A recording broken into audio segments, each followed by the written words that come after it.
I stared at Adam's phone, my fingers hovering over the screen. The text from his mother glowed accusingly. Found the perfect property, darling. 4 bedrooms upstairs for us, plus that mother-in-law suite we discussed. Lauren will come around once she sees it. My name is Lauren, and I wasn't going to come around to anything. The living room suddenly felt too small, the walls of our apartment closing in like a trap. 3 years of marriage, and somehow I'd missed the signs that my mother-in-law was plotting to merge our households into some twisted multi-generational nightmare. "Hey, babe," Adam's voice drifted from the kitchen. "Have you seen my phone?" I took a screenshot and sent it to myself before placing his phone back on the coffee table. "It's out here." He appeared in the doorway, dish towel in hand, wearing that easy smile that usually made my heart skip. Now it just made my stomach turn. "Thanks. Mom's been trying to reach me about something." "Oh? Anything interesting?" He grabbed his phone, scrolling through messages. I watched his face, waiting for any flicker of guilt or hesitation. Nothing. Just that same pleasant mask he wore whenever he was about to lie to me. Just some real estate stuff she's looking into. Actually. He sat down beside me, close enough that our thighs touched. "I've been meaning to talk to you about that. Mom's thinking about downsizing." "Downsizing into our lives, you mean?" His smile faltered. "It's not like that. She's just floating ideas about pooling our resources. Think about it. We could afford a much nicer place if we combined households." I stood up, needing distance. "When exactly were you planning to consult me about this life-changing decision?" "Lauren, come on. It's just an idea at this stage." "An idea you and your mother have clearly been discussing for a while." I pulled out my phone, pulled up the screenshot, and held it in front of his face. "Mother-in-law's suite you discussed? When exactly did that discussion happen, Adam?" Colour drained from his face. "You went through my phone? Don't you dare make this about privacy when you've been planning to ambush me with your mother as a permanent house guest." He ran his hands through his hair, a nervous habit I used to find endearing. "It's not an ambush. Mom's lonely since Dad died, and she's not getting any younger. We have to think about the future." "Our future or her future?" "They're connected, Lauren. She's family." I laughed, but there was no humour in it. "Funny how family only matters when it's your side of it. Remember when my dad offered you that position at his company? You turned it down because you didn't want to seem dependent on my family. But moving in with your mother? That's totally different, right?" "That's not fair." "No, what's not fair is you and Evelyn making plans behind my back. What's not fair is you knowing exactly how I'd feel about this and trying to manipulate me into it anyway." My phone buzzed. A text from Sarah asking if we were still on for coffee tomorrow. Perfect timing. I needed to talk to someone who wasn't drowning in the Kool-Aid of Evelyn's manipulation. "I'm going out," I announced, grabbing my keys. "Lauren, wait. We need to talk about this." "No. What you need to do is decide whether you're my husband or your mother's son, because right now you're failing spectacularly at being both." I slammed the door behind me, my hands shaking as I pressed the elevator button. 3 years of marriage, and I'd just discovered I was in a 3-way relationship with my husband and his mother. As the elevator descended, I pulled out my phone and texted Sarah. "Coffee tomorrow isn't going to cut it. Wine tonight, emergency." Her response was immediate. Doors open, bottles ready. At least someone in my life had their priorities straight. Sarah's wine-fueled advice from last night still echoed in my head when the doorbell rang at 9 a.m. Through the peephole, I saw Evelyn's perfectly coiffed silver hair and practiced smile. Of course she'd show up unannounced. Of course she'd ignore the 3 unanswered calls from last night. I opened the door, channeling every ounce of corporate politeness I'd learned from my father. "Evelyn." What a surprise. "Lauren, darling." She breezed past me, designer handbags swinging, her perfume leaving a suffocating trail. "I brought those property listings I mentioned to Adam." "Where is my boy?" "At work, where I should be in 30 minutes. She settled onto our couch like she was auditioning for a throne. "Perfect timing, then. We can have a little girl talk." Her eyes swept the living room, lingering on the wine glasses Sarah and I had left out. "Though perhaps you should have some coffee first. You look tired." I remained standing. I appreciate you stopping by, but Adam and I haven't finished discussing the housing situation. Oh, but that's why I'm here. She pulled out a thick folder. I've done all the research for you both. This way you don't have to worry your pretty head about the details. The condescension in her voice made my teeth ache. Actually, I do need to worry about the details. It's my life we're talking about. Our lives, dear. Family means thinking beyond ourselves. She patted the couch beside her. Come, sit. Let me show you this gorgeous property in Cedar Hills. The mother-in-law suite has its own entrance, so you'll barely know I'm there. I checked my watch. I really need to get ready for work. Still climbing that corporate ladder? She clicked her tongue. You know, Adam mentions how much he misses home-cooked meals. If we lived together, I could teach you some of his favourites. He practically lived on my pot roast in college. Adam's a grown man who can cook his own meals. I moved toward the door, making my exit strategy clear. And I'm a grown woman who can make her own housing decisions. She stood, clutching her folder like a shield. Lauren, dear, I know you think you're protecting your independence, but marriage is about compromise, about family. Funny, I thought marriage was about partnership and respect. The door opened behind me, and Adam walked in, still in his running clothes. His eyes darted between us, that familiar conflict avoidance expression settling on his face. Mom? What are you doing here? Showing Lauren those properties we discussed. She moved to hug him, shooting me a triumphant look over his shoulder. The one in Cedar Hills is perfect, darling, just like we talked about. I watched my husband's face, waiting for him to correct her, to mention our argument, to show any sign of backbone. Instead, he smiled weakly. Mom, maybe now isn't the best time. Nonsense. Lauren and I were having a lovely chat. She turned to me. Weren't we, dear? The lie sat there, daring me to challenge it. I grabbed my work bag instead. I'm late for a meeting. Adam, we'll talk later. Lauren, he started, but I was already out the door. In the elevator, my phone buzzed with a text from Sarah. How's the morning after? Ready to set boundaries? I typed back, too late. Hurricane Evelyn just made landfall, with property listings. Sarah's response was immediate. That witch moves fast. Want me to accidentally spill coffee on her at that cafe she likes.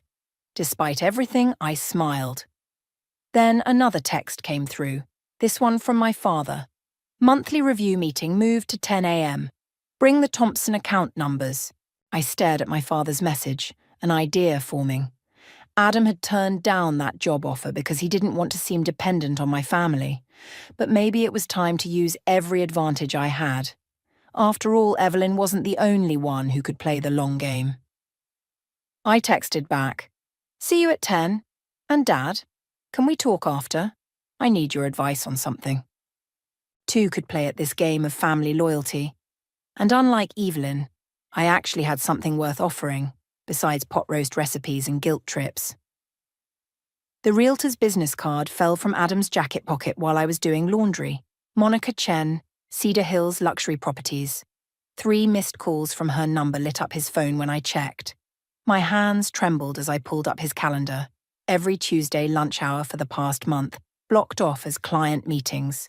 I'd married a liar. The front door clicked open. I stayed in the laundry room, listening to Adam's footsteps, the rustle of his briefcase hitting the counter, the familiar rhythm of his after-work routine. Everything so normal. Everything a lie. Lauren, he called out, you home?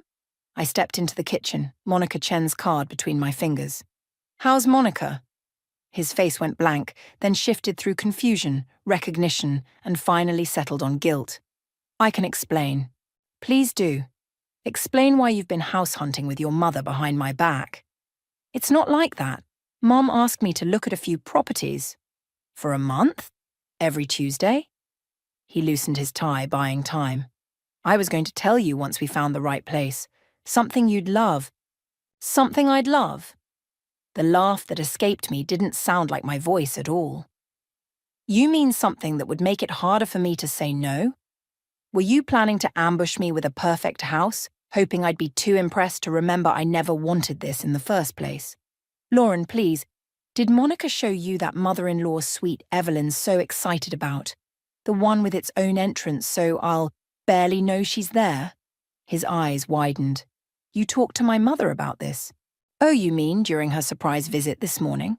The one where she brought property listings and criticized my cooking? Yeah, we had a lovely chat about your favorite pot roast. Adam slumped against the counter. I'm trying to make everyone happy here. Everyone except me. I pulled out my phone, scrolling to the photos I'd taken earlier. Want to see what I found today? The mortgage pre-approval letter in your email, the floor plans you and Evelyn have been discussing, the furniture catalogue with your mother's notes about what would look good in our new living room. Each revelation hit him like a physical blow. You went through my email.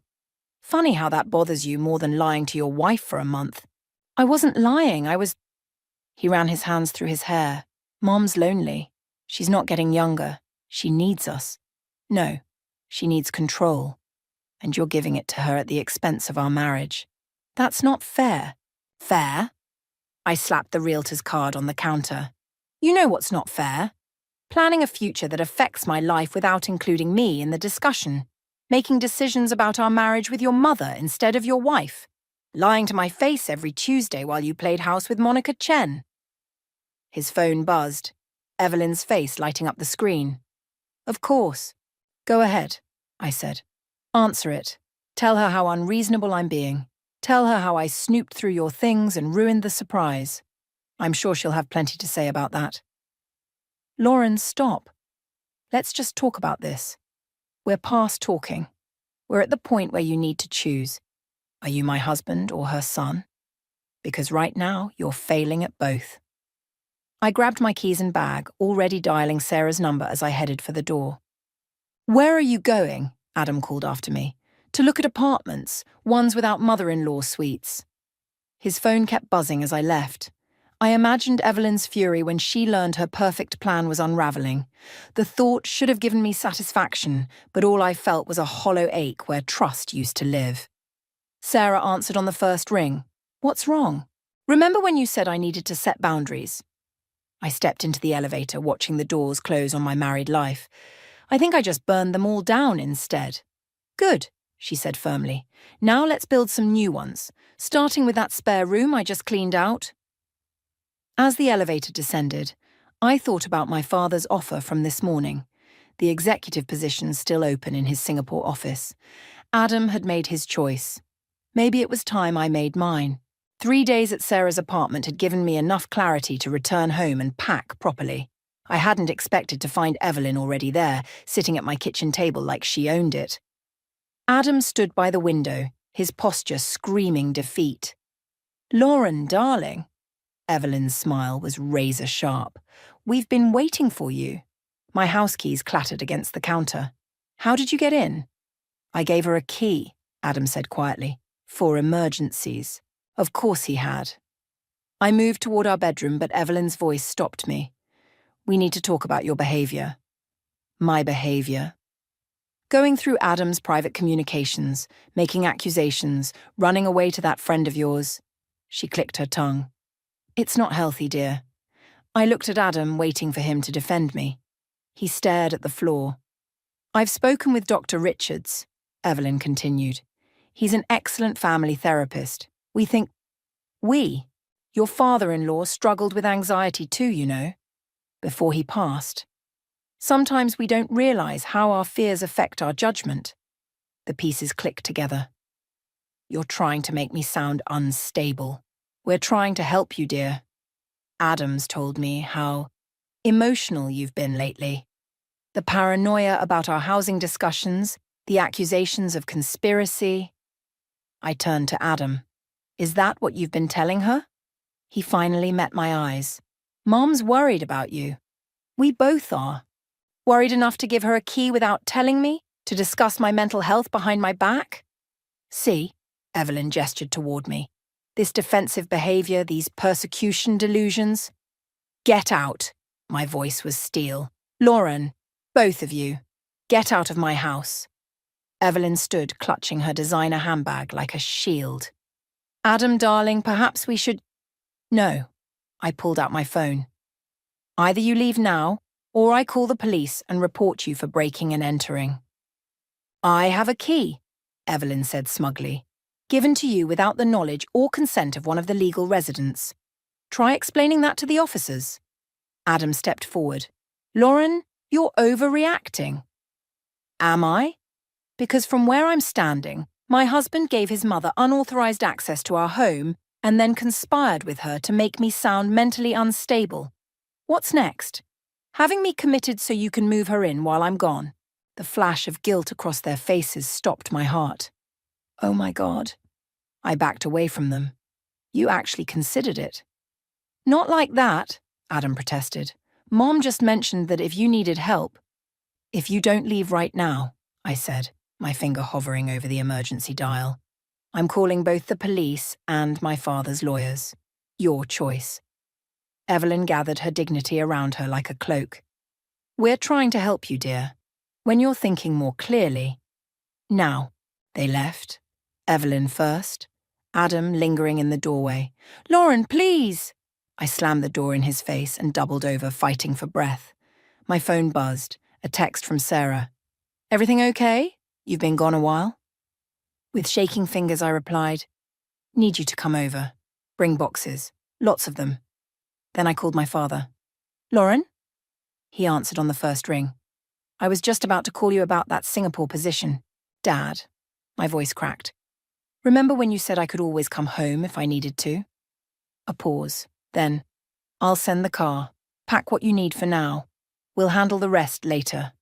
I looked around the apartment, my home for 3 years, now tainted by betrayal. On the kitchen table, Evelyn had left a business card. Dr. Richards, family counselling.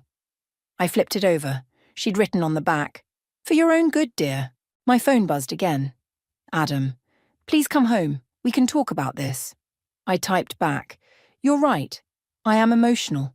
Emotional enough to make sure everyone knows exactly what you and your mother planned. Starting with your boss. Then I blocked his number and started packing. Some things didn't need family therapy to fix. Some things just needed a clean break and a one-way ticket to Singapore. Michael cornered me in the office parking garage 3 days after I'd moved into my father's guest house. Lauren, wait, please. I kept walking, but he matched my stride. Whatever Adam told you.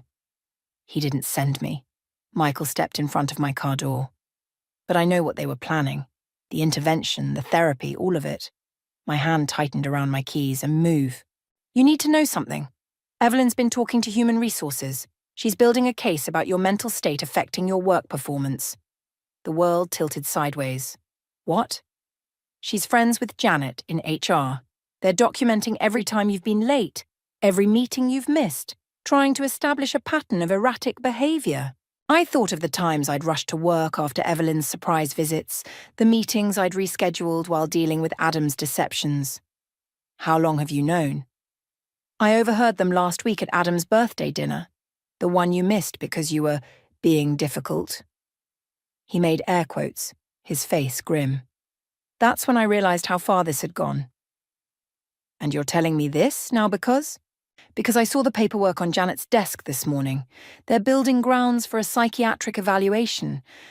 Adam's already signed something. My stomach lurched. I fumbled with my phone, pulling up my father's number. Don't! Michael grabbed my wrist. They're watching your communications with your father. Any reaction plays into their narrative of you being unstable. I jerked away from him. Why should I trust you? Because I've known Adam since college and I've never seen him like this. Evelyn's got him convinced she's protecting you from yourself. He actually believes it. My phone buzzed. A text from Adam. Can we talk? Mom's worried about your relationship with your father, says it might not be healthy. Another buzz. Evelyn. Darling, Dr. Richards has an opening tomorrow. Adam and I will pick you up. Delete those, Michael said quietly. Delete everything. Get a new phone, new email. They're documenting everything. I stared at the messages, seeing them with new eyes. Every response could be twisted, every reaction used against me. Why are you helping me? Because I watched Evelyn do this to Adam's father. The concerns about his mental health, the documented episodes, the family therapy that turned into residential treatment. By the time he died, she had control of everything. Cold clarity washed over me. She's not getting control of me. No, Michael agreed. But you need to be smart about this. I have copies of emails between Evelyn and Janet. Text messages about their plans. Adam doesn't know I have them. Evidence, I breathed. Enough to take to the board. But you need to wait. Let them think they're winning. The moment they feel threatened, they'll accelerate their plans. I met his eyes. Why didn't Adam ever tell me about his father? Because he doesn't remember it the way it really happened. Evelyn's very good at rewriting history. My phone buzzed again. Sarah. Emergency. Adam just showed up at my place looking for you. Evelyn's with him. They're talking about some intervention. Go, Michael said. I'll handle them here, but Lauren? He handed me a USB drive. Be careful who you trust. Even your father's company isn't safe until we expose this. I took the drive, feeling its weight like a lifeline. Thank you. Don't thank me yet. The worst is coming. Are you ready for that? I thought of Adam's betrayal, of Evelyn's schemes, of the life they'd tried to steal from me. They want to paint me as unstable? Fine. Let's show them what real instability looks like. Michael's smile was grim. Now you're thinking like someone who wants to win instead of just survive. I got in my car, already planning my next move. Evelyn thought she was playing chess, but she'd forgotten one crucial detail. In my father's company, I'd learned to play the long game too. And I had nothing left to lose. Time to show them exactly who they were dealing with. The board meeting was supposed to be my moment of triumph. Instead, I stood frozen as Evelyn walked in beside my father, both of them wearing matching expressions of concern. Lauren, Dad said softly, sit down, sweetheart. The USB drive felt heavy in my pocket. Michael's evidence, all the carefully gathered proof of Evelyn's manipulation, suddenly seemed childish. Amateur. Because there she sat, perfectly composed, while Janet from HR distributed thick folders to each board member. As you can see, Evelyn began, her voice dripping with maternal concern, the pattern of erratic behavior has escalated significantly. I looked at my father. Dad, let them finish, Lauren. His eyes were tired, disappointed. Janet clicked through a PowerPoint presentation, screenshots of my texts to Adam, emails to Sarah about Evelyn's schemes, my browser history researching gaslighting and psychological manipulation. All of it twisted, reframed, transformed into evidence of paranoid delusions. The stress of her position, combined with these conspiracy theories about her mother-in-law, Janet paused meaningfully. We're concerned about liability. This is insane. I pulled out the USB drive. I have proof. Of what, dear? Evelyn's smile was gentle, practiced. That I wanted to help my family stay close? That I worried about you working too hard, pushing yourself too far? You manipulated Adam, just like you did to his father. Lauren. Dad's sharp tone cut through the room. That's enough. I looked around the table at faces I'd known for years, people who'd watched me grow up in this company, all of them carefully avoiding my eyes. We've spoken with Dr. Richards, Evelyn continued. He's recommended immediate stress leave, followed by a comprehensive evaluation. The pieces clicked together. You're forcing me out. We're helping you, Dad said. Before you do something you can't take back. I laughed, the sound brittle, like expose how Evelyn manipulated her way into controlling her husband's medical decisions, like revealing how she's doing the same thing to Adam. You see? Evelyn's voice trembled perfectly. These paranoid accusations, these conspiracy theories. Tom, it's exactly what we discussed. Dad nodded slowly. Lauren, either you take voluntary leave and get help, or the board will have to consider more permanent solutions. You believe her? I stared at my father, this man who'd taught me everything I knew about business, about standing my ground. After everything. I believe you're not well. He wouldn't meet my eyes. And I believe I failed you by not seeing it sooner. The betrayal hit like a physical blow. I looked at Michael's empty chair, understanding too late. He'd never intended to help me. This had all been part of their plan, letting me think I had evidence, letting me walk into this meeting thinking I could win. Fine. I stood up, my chair scraping loudly. You want me gone? I'm gone. Lauren, please. Dad reached for me. Let us help. Help? I yanked away from him. Like you helped Adam's father? How did that work out for him, Evelyn? For just a moment, her mask slipped. Something cold and calculating flashed in her eyes. Security will escort you out, Janet said smoothly. Your personal items will be forwarded to your father's address. I looked at each face around the table, memorizing them. You know what the funny thing is? You actually think you've won. Lauren, Dad started. I quit. I pulled off my badge, letting it clatter onto the table. And when this all falls apart, when she turns on you like she turns on everyone, remember this moment. Remember you chose this.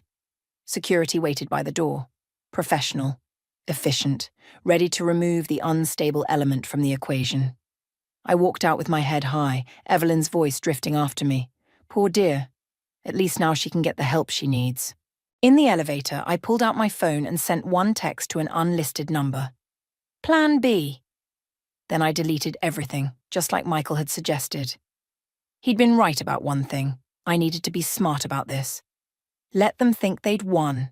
Let them think they'd broken me. They had no idea what I was capable of when I had nothing left to lose. The Singapore contract sat unsigned on my hotel desk when Adam's text arrived. We need to talk. Alone. No lawyers. 3 months of silence. And now he wanted to talk. I checked the time. 2 hours until the board meeting where my father would announce Evelyn's appointment as Chief Operations Officer. 2 hours before they thought they'd won completely.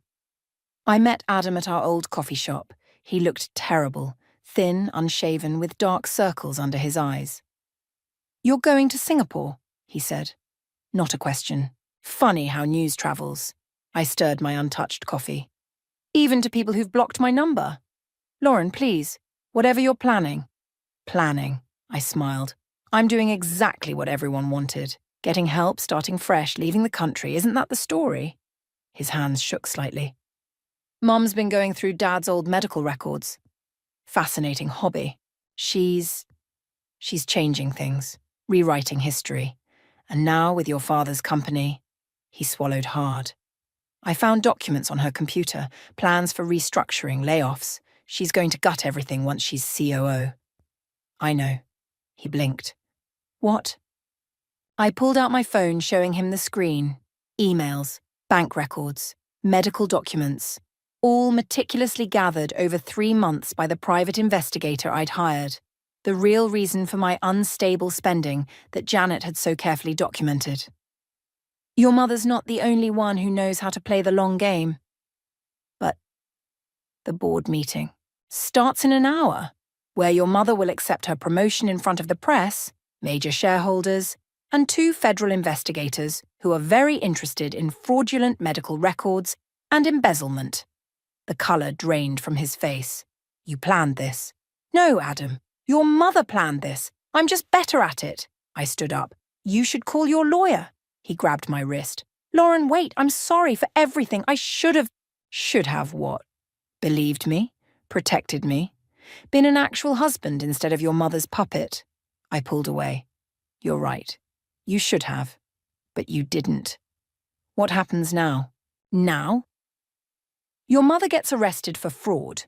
The company discovers mysterious accounting irregularities under her brief supervision. My father's reputation stays intact because he was deceived by a trusted employee. And you, I smiled. You get to explain to the investigators why your signature is on all those falsified documents. You're destroying us. No, I'm giving you exactly what you wanted, a chance to stay close to your mother. I hear prison visiting hours are very regular. His phone buzzed. Evelyn probably wondering why he wasn't at the office yet. Always keeping tabs, always pulling strings. One more thing, I said, reaching for my bag. Remember Dad's job offer? The one you turned down because you didn't want handouts? Turns out your mother convinced you to refuse because she was already embezzling from her last victim. Couldn't risk you getting too close to the books. Lauren, goodbye, Adam. Give your mother my best. I'm sure orange will suit her perfectly. I walked out into the sunlight, checking my watch. 45 minutes until the board meeting. My phone buzzed. A text from Sarah. Investigators in position. Press tipped off. Ready? I thought about Evelyn's smug smile in that last board meeting. About my father's disappointment. About Adam's betrayal. About all the careful, quiet moments of destruction they'd planned for me. Ready, I typed back. Then I added, save me a seat. I want to watch her face when she realizes nice girls don't always finish last. I flagged down a taxi to the office. My Singapore contract could wait another day. First, I had a front row seat to karma, and I wasn't going to miss a single moment. Sometimes the best revenge isn't just surviving, it's thriving, and making sure everyone who tried to break you has to watch. The Singapore skyline glittered through my office window as I reviewed the morning headlines. Tech CEO's wife sentenced in fraud case. The article featured Evelyn's booking photo, her perfect mask finally cracked, showing the desperation beneath. My phone buzzed. Sarah sending another article. Former executive Adam Chen accepts plea deal. She added, karma's a better revenge than we ever could be. A knock at my door interrupted my response. Miss Chen, your father's here.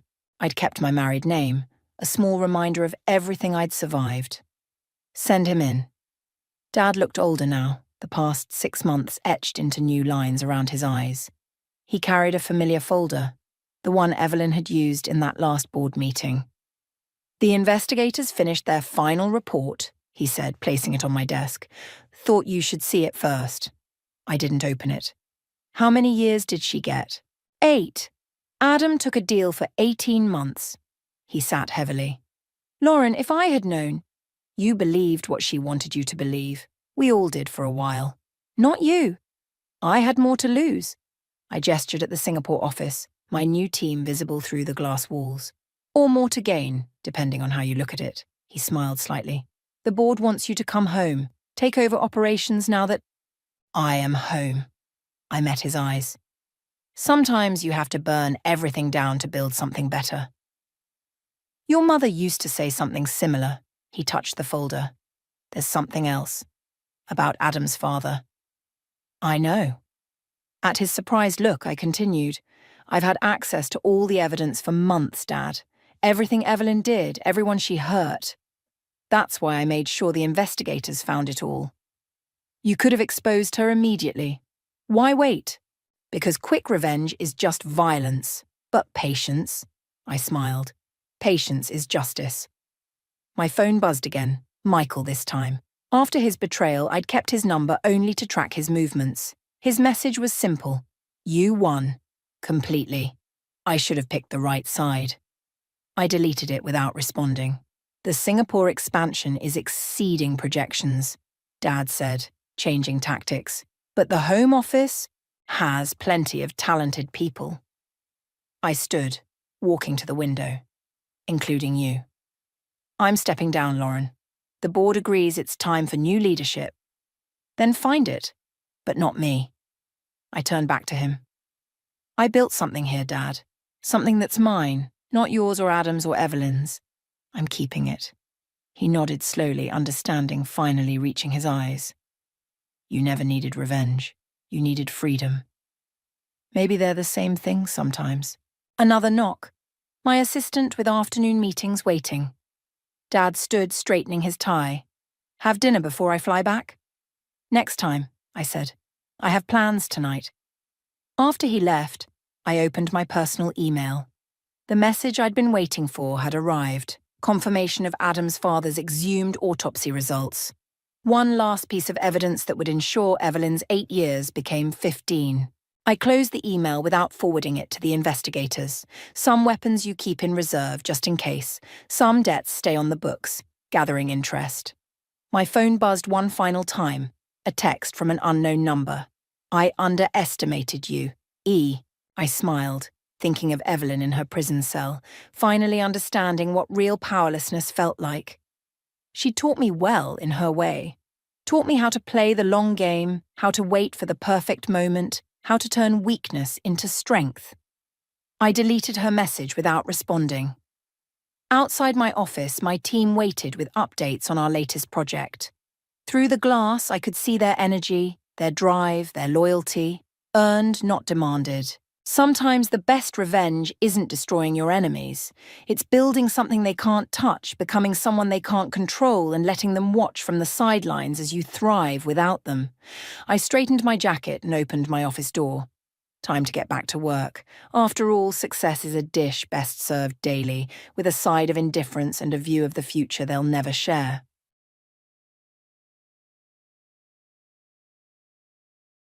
As the middle child among 4 siblings, I've often felt overlooked.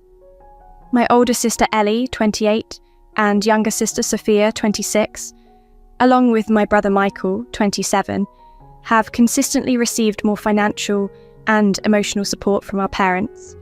To illustrate, my siblings were gifted a total of $710,000 by our parents for various needs and life events, while I received none of that support.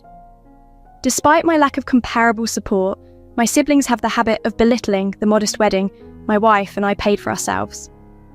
At a recent family dinner, the usual undercurrents of comparison and favoritism surfaced yet again.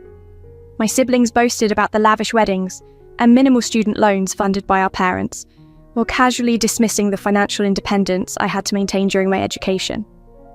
I attended a prestigious furniture designing school, which, while paid, required me to live at home and pay rent. My parents provided $7,000 for my tools, a sum they equate to the substantial amounts given to my siblings. But the disparity is stark. The final straw came when my brother casually mentioned a spontaneous date night he had the previous Friday, the same night my parents cancelled plans with my wife and me last minute to babysit his children. That night, I had prepared a special dinner at home, which was supposed to include my parents. Learning that their cancellation was to facilitate my brother's date night felt like a betrayal, especially since the effort I made to cook a favourite family recipe was overlooked. Frustrated and feeling undervalued, I left the dinner quietly with my wife, unable to confront the blatant favouritism at that moment. Later, when my mother called to inquire about my abrupt departure, I expressed my feelings of being marginalised and the constant comparisons drawn by my siblings. While she did not say much, the silence spoke volumes. This conversation later circulated among my siblings, leading to further accusations that I was ruining family gatherings by bringing up these issues. Despite the accusations of being immature for keeping score, the truth is that the scores are not only kept, but also used against me by my siblings and implicitly condoned by my parents. It's painful to recognise that standing up for oneself might alienate family, but it's also crucial for my own well-being. I now find myself at a crossroads, contemplating the value of maintaining relationships that consistently make me feel less valued. I bear a striking resemblance to my paternal grandfather, so much so that it's hard to deny my lineage. Interestingly, my eyes were blue at birth, but developed a brown ring around the iris as I grew older, just like his. This physical trait underscores my connection to my father's side of the family. Regarding the issues around my wedding, my sister Sophia is actually on my side, feeling terrible about the misunderstandings. It came as a surprise to her that our parents didn't contribute financially to my wedding as promised. She only learned this 3 months after her own wedding. Initially, she thought they might have helped with my house purchase because there had always been a verbal understanding that funds were set aside for such purposes. Unfortunately, I ended up covering my wedding expenses entirely on my own, which broke the long-standing promise of financial support for significant life events. Sophia's own wedding was a grand affair, not by her choice, but orchestrated by my mother and Aunt Ellie. They wanted it to be lavish, and that's exactly what it was. Sophia and her husband often spend time with my wife and me when they visit, continuing a long-standing pattern of closeness between us. Despite receiving many unasked-for favours from the family, possibly as a way to compensate for a challenging early childhood, Sophia has always made an effort to share whatever she can with me. As for confronting my family, I had a profound conversation with my mother recently, lasting about an hour and a half. It was the first time I managed to discuss multiple grievances without interruption, marking the most comprehensive discussion we've ever had. Sophia has consistently shown empathy towards me. She understands that it wasn't her place to oversee the fairness managed by the adults around us. Commenting on our family dynamics, if I weren't related to them, I'd still choose to be around Sophia and her husband, as well as my grandparents. My maternal grandfather and I share a unique bond over our similar sensory needs due to my autism, which he likely shares. We've often skipped family gatherings to enjoy quieter activities together. This clarity about our family's dynamics and my connection to my father is something I've shared in pieces before, but I'm consolidating here for clearer understanding. Despite the challenges and discrepancies in how we were treated, my younger sister has always strived to rectify what she can, even from a young age. This situation isn't about questioning my paternity. It's about addressing and hopefully mending the inconsistencies in how we've been supported by our parents. My sister, Sophia, hasn't witnessed every challenge I've faced, but she's done her best to address the issues she knows about. While she tends to think the best of people and might not probe as deeply as she could, accusing her of heartlessness misses the mark. After sharing my post, we had a long discussion where she revealed that since at least 2020, she believed she was contributing towards a birthday gift for me each year. She'd been giving money to our older sister to buy tickets for my wife and me to see my favourite soccer team. Whenever we posted about attending games, Sophia assumed we were enjoying the gift she helped fund. Sophia and I have always had a good relationship. She has never singled me out or treated me unfairly. In fact, she and her husband often spend time just with me and my wife, enjoying each other's company. My bond with my maternal grandfather also stands out. We share similar personalities, which became apparent even when I was young. I believe if he were born in a different time, he might have been diagnosed on the autism spectrum like me. We both find noisy, crowded environments overwhelming, often retreating to quieter activities during family gatherings. Over the years, my grandfather and I have often excused ourselves from the noise to engage in quieter activities like playing bocce or cooking. He has recognised the disparities in how I'm treated compared to my siblings, and in the last few years, he's begun giving me items that he wants me to enjoy now and keep after he's gone. This has caused some tension within the family. My grandfather is quite affluent, and my older siblings have accused me of trying to enrich myself through potential inheritances. I don't know the specifics of my grandfather's will, and I've never felt it was my place to ask. He's always been meticulous about fairness, ensuring everyone receives equal gifts during holidays. I expect him to handle his estate in a similar fashion, likely leaving a significant portion to charity. While my siblings might see financial potential in his record collection or the antique furniture he's given me, I value these items for their sentimental worth. The idea of selling them seems both disrespectful and against his intentions. They're particularly upset about him giving me his first nice car. While it does have some market value, to me it's priceless as a memento of the time we've spent together. I've invested in maintaining it, cherishing it as more than just a vehicle. My siblings contest that these gifts show favouritism, but the financial support they've received from our parents far outweighs the sentimental gifts from my grandfather. As I've grown older, my paternal grandmother has also shown me increasing favour, not in terms of money, but through her time and attention. My grandma doesn't have much in terms of financial wealth to pass down, and I've never expected her to leave me an inheritance. However, she owns an old clock crafted by a local clockmaker, encased in a handmade cabinet. Ever since I was a child, this clock fascinated me, and she noticed my interest. Unprompted by me, she placed labels inside it when I was around 7 or 8 years old, stating that the clock would belong to me.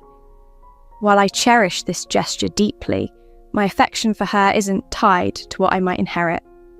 I genuinely enjoy spending time with her. She's an amusing and engaging companion. My wife and I often take walks with her and our dogs, and during holidays, she prefers staying in our home over the guest house my parents built for her. Some of my siblings seem to think she supports me financially, but that's not the case. She's not in a position to provide financial help, and our relationship is based on mutual affection rather than material gain. Looking ahead, my wife and I are planning to meet with my parents next week to discuss family dynamics. I'm not entirely sure what to expect, but we're preparing by writing down our thoughts and concerns. One of the topics I intend to bring up is the possibility of family therapy. Recently, after my initial post, we had a frank discussion with my parents. I laid out in detail the financial discrepancies between what my siblings received and what was given to me. It turned out that during my time at the textile, I had paid more in rent to my parents than they had ever spent on my professional tools. After doing the math, the financial support varied massively among us siblings, ranging from a high of $710,000 for Sophia to a low of $110,000 for me. This realization was infuriating, and for the first time, my parents acknowledged that they hadn't fully grasped the extent of the imbalance until we discussed each gift and financial contribution case by case. The conversation that night didn't end on a productive note. My father conceded that my calculations were likely conservative, but offered no real explanation for their oversight. My siblings Michael and Ellie reacted with increasing hostility, continuing to aggravate the situation through calls and texts to me and other family members. Since that confrontation, I haven't spoken to them and don't foresee reconciliation soon. A week after our initial meeting, my parents requested another discussion. They admitted they thought I was doing well enough on my own and didn't need their financial support as much as my siblings might have. They recognised that they lived beyond their means at times, favouring my older siblings with financial help that they couldn't extend to me, particularly around the time of my wedding, which coincided with a significant financial low for them, resulting in their inability to contribute as they had promised. They even acknowledged covering substantial expenses for Sophia, such as her tuition, car, and apartment during that period. They have since offered money, likely as a gesture to address past inequities. My parents have offered to cover vacations, buy a car, and provide various gifts, but I don't think they fully understand our feelings. My wife and I genuinely don't want their money right now. We're still figuring out what the ideal resolution looks like for us. At least they've acknowledged that they haven't been fair and are willing to work on our relationship. We spent Easter with Sophia, her husband, and my grandparents. My parents joined us in the evening, and this seems to be our new normal for the time being. However, there's a part of me that worries about the future, especially regarding financial matters. I have a feeling they might eventually ask us for financial help as they approach the end of their lives. That's one reason I'm hesitant to accept any gifts from them now. If nothing changes in our relationship between now and their retirement, I wouldn't feel guilty about not supporting them. I believe that Sophia and her husband would step in to ensure our parents didn't end up in dire circumstances. Still, I wouldn't want to feel pressured to help financially, especially if I let them pay off my mortgage. I know my parents well enough to anticipate that they might use such a gesture as leverage against me later on. Right now, I don't wish them any harm. I just don't plan to help them out financially. They have a history of reckless spending, and I believe they continue to live beyond their means. I don't think my grandfather's lessons about frugality ever reached my mum. She seems to forget how tough things were when she was younger, before his company became successful.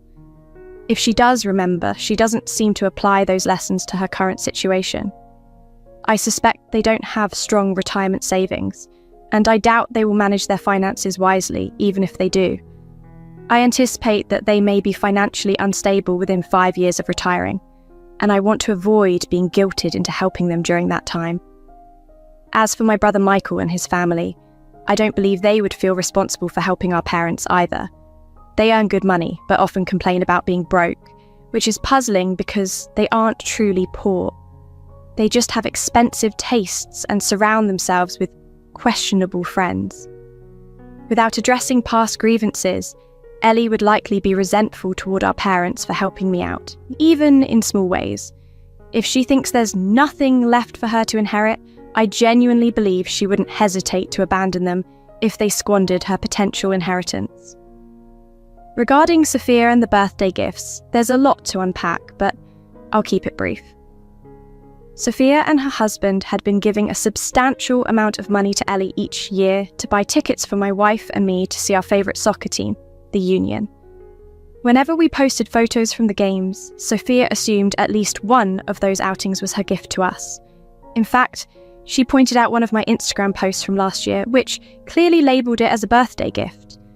This misunderstanding added to the complexities of our family dynamics, but I hope we can find a way to resolve these issues moving forward. I didn't mention earlier that the gift was actually from my wife. Looking back, it's clear that the comment Sophia left at the time suggested she was happy I was enjoying the gift she thought she'd given me. In reality, Ellie had been taking money from Sophia each year, supposedly to contribute to my birthday gift, but had been keeping it for herself. So, for at least 5 years, Ellie was essentially stealing a couple of $100s from Sophia annually. I have a lot of affection for Sophia and her husband. They are incredibly kind people. However, they are quite naive in some ways. Both of them grew up in wealthy families and were spoiled as children. As a result, they don't have a good sense of how much things actually cost in the real world. For instance, they genuinely believed that tickets to a game cost several times more than they really do. So when Ellie asked them for money each year for my birthday gift, they didn't think twice about handing over what she requested. Recently, Sophia and her husband found out about what Ellie had been doing, and they're no longer speaking to either of my siblings. They were genuinely shocked to learn that I hadn't been receiving gifts from my siblings at all. As a kind gesture, they took my wife and me to a game this spring and insisted on paying for everything. They did this completely unprompted, not because they felt it would make up for what happened, but simply because they wanted to do something nice for us. I won't pretend that Sophia is perfect or that it's not obvious she's been overly spoiled in her upbringing, but she makes a sincere effort not to be entitled. She and her husband have achieved financial success on their own and are generous with what they have. I recognise that she had advantages, but it's not fair to hold that against her. She didn't choose her upbringing, and she has never flaunted her wealth in my face. Unlike Michael and Ellie, she is genuinely mortified by how unfairly things have been handled. Michael and Ellie, on the other hand, are upset that the favouritism they enjoyed is no longer continuing. Someone asked if my parents are aware that Ellie has been stealing from Sophia. They are indeed aware. I know that they are still in contact with Ellie and her family, as well as with Michael and his family. Ellie and Michael are the ones who have given my parents grandchildren, and I don't expect or want my parents to cut them off completely. I don't intend to interfere in their relationship with my siblings.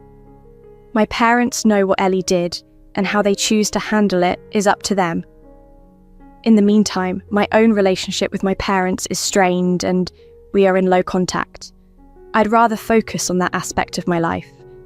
I don't really have any meaningful relationship with either of my older siblings anymore, and I can't see myself ever caring enough to try to repair things. If either of them has a moment of realization, a come to Jesus moment, and genuinely wants to make things right, they know how to reach me. I wanted to share another thought about why I don't want money from my parents. I believe that if I accept money from them, which I'm not even sure they have, they will consider the matter settled and won't address the deeper issue, that I was treated differently all along, even without the financial disparity. Until I have reason to believe that any offer of money is coming from a sincere desire to make amends, and not just an attempt to buy back my forgiveness, I'm not interested. My wife and I both work hard and earn a good living. We are by far the least well off financially in my family, but we are comfortable. We have savings and retirement funds, which may be more than can be said for the others, except for Sophia and her husband. I don't see or speak to my parents as much as I used to, and so far that's been fine with me. If they want to genuinely reflect on their actions and try to make amends, I'm open to it. But that won't happen until they acknowledge the non-monetary favoritism as well. My grandparents are fully aware of the situation. They already knew that things were skewed in the family. Part of the reason I'm not overly concerned with settling the score, for lack of a better term, is that I've been told in no uncertain terms that I will come out of this situation better off. I now understand that any relationship with my brother or older sister is almost certainly beyond repair, and I've accepted that.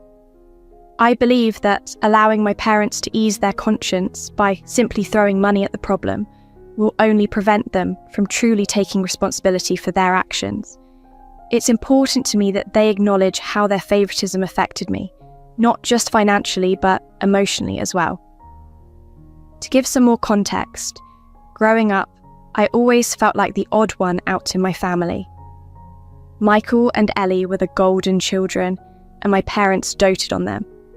They received the best of everything: attention, support, opportunities, while I often felt overlooked. This favoritism extended into adulthood. When Michael and Ellie started their own families, my parents were overjoyed to become grandparents and invested even more time and resources into their lives. Meanwhile, my achievements and milestones were met with lukewarm enthusiasm at best. When I graduated from college, my parents didn't attend the ceremony. When I got married, they contributed very little to the wedding, both financially and emotionally. It became clear over the years that their favoritism wasn't just a phase, it was a deeply ingrained pattern. Discovering that Ellie had been stealing money from Sophia to supposedly buy me birthday gifts was just the tipping point. It wasn't just about the money, it was about the blatant disrespect and deceit within my own family. Sophia and her husband were appalled when they learned the truth, and their support has meant a lot to me. In conclusion, I have decided to distance myself from those family members who have caused me pain and disappointment. I am focusing on the positive relationships in my life, like the one I have with Sophia and her husband, and building a future with my wife. I hope that one day my parents will truly understand the impact of their actions and seek to make genuine amends. Until then, I am content to keep my distance and live my life on my own terms.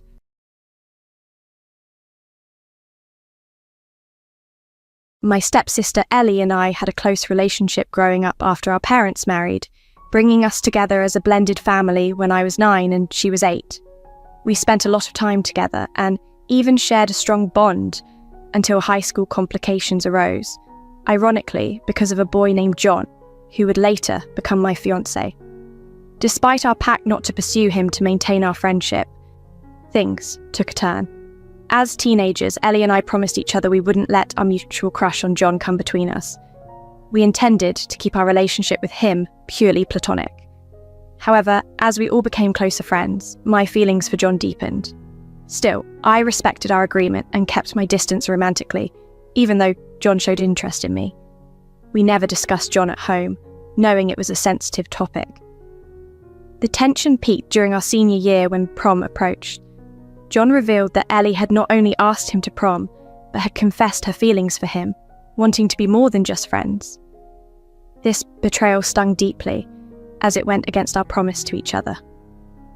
Fast forward to years later, as my wedding day approached, Ellie attempted to disrupt the joyous occasion by falsely claiming that John had intentions of eloping with her. This act of jealousy prompted me to inform her husband of her deceitful behaviour, which eventually led to their divorce. Reflecting on our journey, it's evident how much our paths diverged from those childhood days when we were inseparable.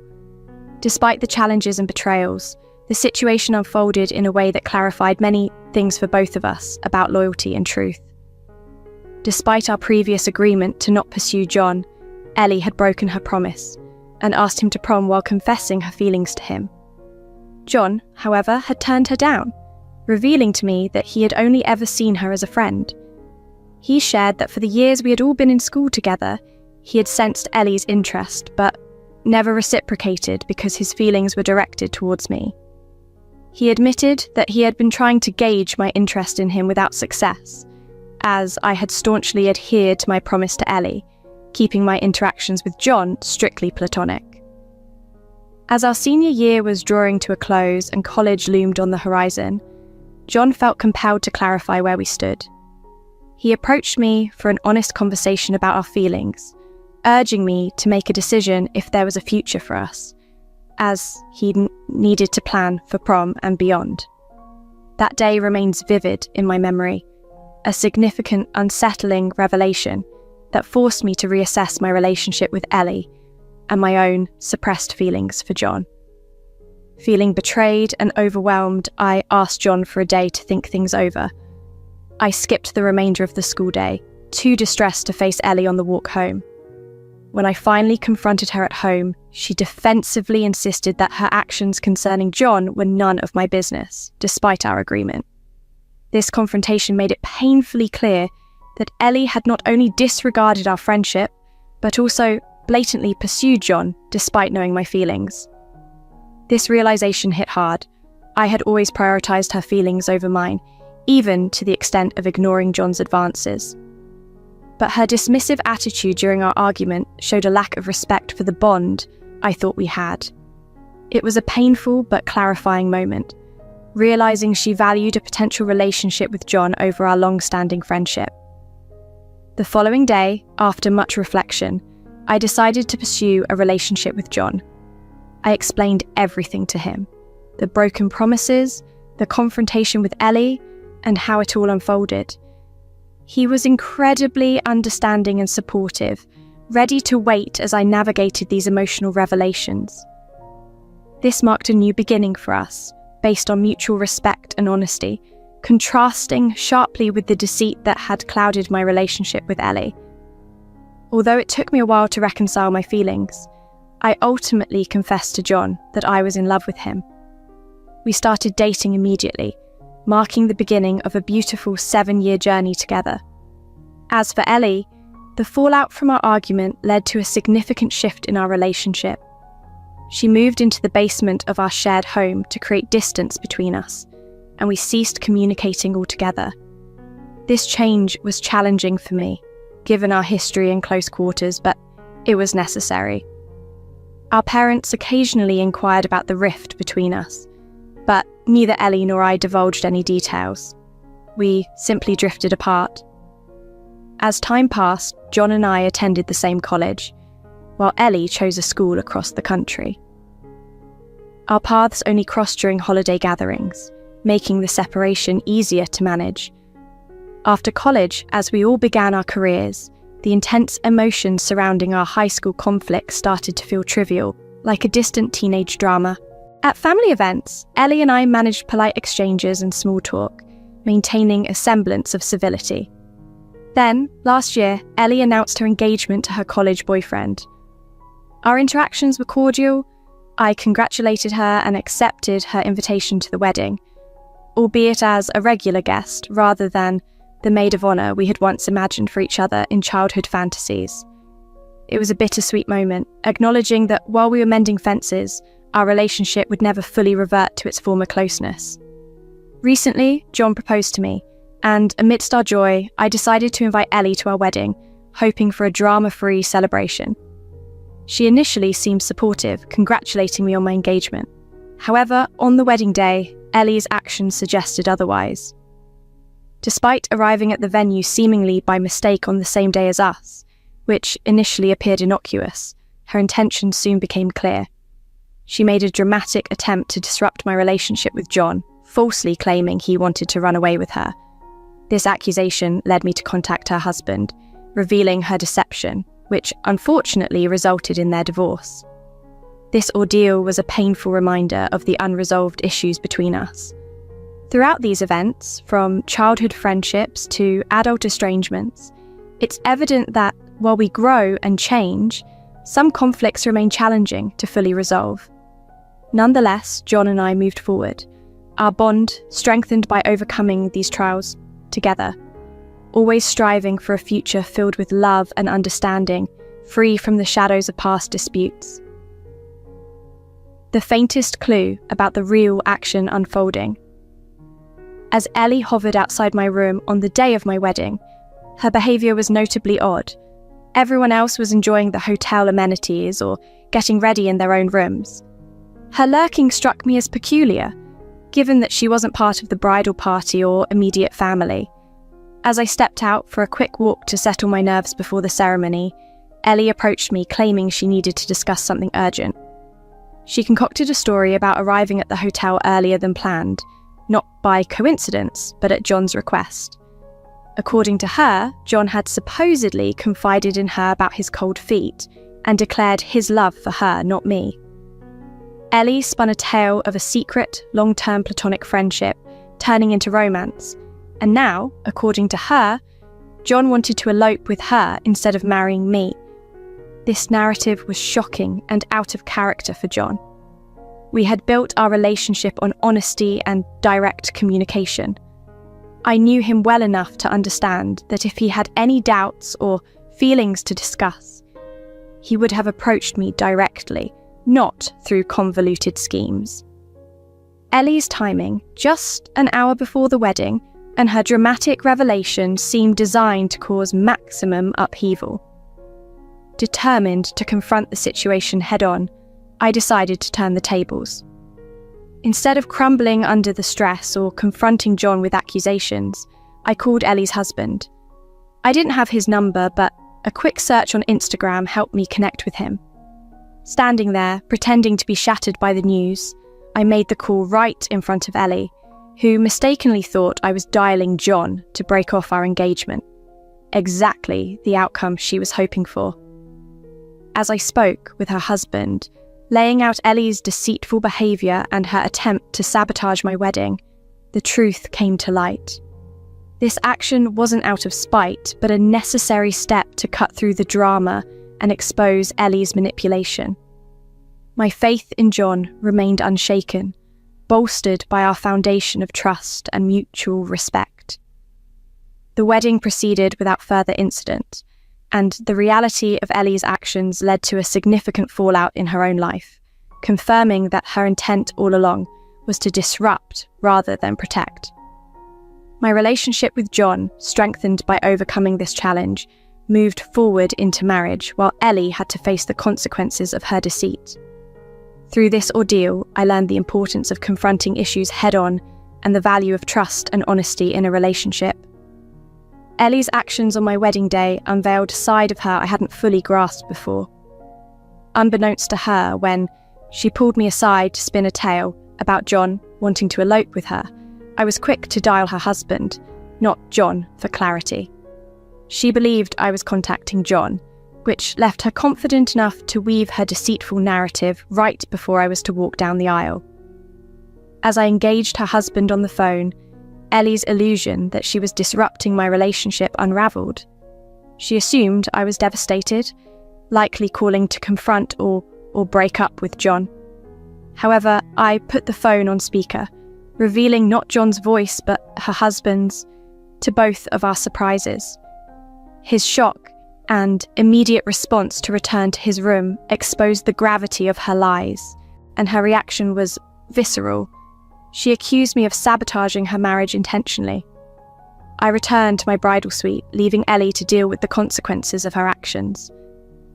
I briefed my bridesmaids on the situation, instructing them to ensure she didn't attend the wedding ceremony. The ceremony itself went off without a hitch, smooth and uninterrupted, as Ellie was nowhere to be seen, likely sorting out her marital discord. Post-ceremony, our parents inquired about Ellie's absence, but I deferred the explanation for another time, prioritising the celebration and my new life with John. Later, I learned that Ellie had checked out of the hotel amidst the wedding, clear proof that her schemes had backfired spectacularly. Days after the wedding, the fallout from her actions became apparent. Ellie and her husband were separating. Her husband, fed up with her ongoing obsession with John, an infatuation she seemingly fueled among her friends, decided he couldn't overlook her emotional betrayal any longer. This decision wasn't just about a disrupted wedding day. It was a culmination of unresolved feelings and deceit. Despite the clarity of her self-sabotage, my parents and some friends sided with Ellie, holding me responsible for the dissolution of her marriage. They argued that by involving her husband, I had crossed a line, suggesting that I owed her an apology for exposing her actions. This stance baffled me and John alike, as all I had done was defend my impending marriage by revealing the truth, a move any partner might consider in the face of such betrayal. The insistence from some family and friends that I apologise for Ellie's own undoing has been troubling, leaving me to ponder the complexities of loyalty and the boundaries of self-defence within familial relationships. John stands by me, understanding that my actions, though drastic, were a necessary defence against a potentially ruinous lie. As we navigate these accusations and the aftermath of Ellie's actions, it's clear that understanding and reconciliation may require more than just clearing up misunderstandings. It may require confronting deeper family dynamics and expectations. After Ellie tried to sabotage my wedding by falsely accusing my now husband John of wanting to elope with her, the fallout was significant. Initially, I felt isolated as some of my family and friends sided with her, pushing me towards an apology I knew I didn't owe. It became clear that the only way to avoid further stress and blame was to distance myself from those who couldn't see the situation for what it was. If staying connected meant constant blame and feeling terrible, then it wasn't worth it. My parents stopped speaking to me because I refused to apologise to Ellie, and now, by their own logic, they have their wish as I'm not speaking to them either. As for my friends, if they choose to side with Ellie, then it's clear they were never truly there for me. It's a harsh reality, but one I'm ready to accept as I focus on building my life with John. John and I are currently on our honeymoon, and it's been a blissful escape from the drama. Not talking to my friends hasn't been as painful as I expected, probably because our connections were not as deep as I once thought. However, the strain with my parents is more challenging. I miss the casual, loving chats we used to have. Despite this, I know they're probably being influenced by Ellie's version of events, which makes reconciliation seem distant. I worry that by the time we return, the relationship with my parents may be beyond repair, especially since my mum, who has gone through betrayal herself, doesn't seem to understand my actions. On the 5th day of our honeymoon, I received a text from my mum. I've chosen not to open it yet. I want to fully enjoy this special time with John without the risk of any negative news disrupting our happiness. This moment is precious, and I want to live in it completely. Back from the honeymoon, I finally checked my mum's message. She explained that Ellie had been living with them briefly, but her constant negativity and attempts to turn them against me became too much. My parents had a change of heart after seeing her true colours. They recognised the harm she caused and decided it was time for her to leave. They've invited John and me to dinner to apologise and reconnect. It seems they've realised the mistakes made in handling the situation, especially given Ellie's emotional state post-divorce. I'm relieved and hopeful that this dinner will mend our family bonds. It appears that, despite the intense challenges, things are turning around. I'm grateful that John and I can look forward to rebuilding relationships and cherishing our new life together. It's a reminder that sometimes it takes a significant shake-up to see who's truly on your side and to appreciate the calm after the storm.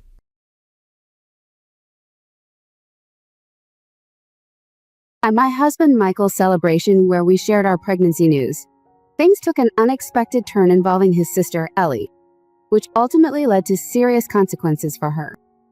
I've been married to Michael for 7 years, and our relationship has been mostly wonderful, except for the complications brought by his sister. Initially, Ellie and I got along well, but over time, my perception of her changed as I realized how negative, manipulative, and toxic she could be. My efforts to keep the peace were significant, especially given Ellie's history of meddling in Michael's romantic life. Even after we started dating, she continually attempted to undermine our relationship by bringing up Michael's ex-girlfriends and suggesting he reconnect with them, behavior that both Michael and I found strange and unnecessary. Ellie's invasive tactics didn't stop there. She would monitor my social media activities obsessively and make unfounded accusations to Michael, which we both dismissed as ridiculous. Despite this, when Michael and I decided to move in together and later got engaged, Ellie's antagonism escalated. Her behavior became increasingly unacceptable.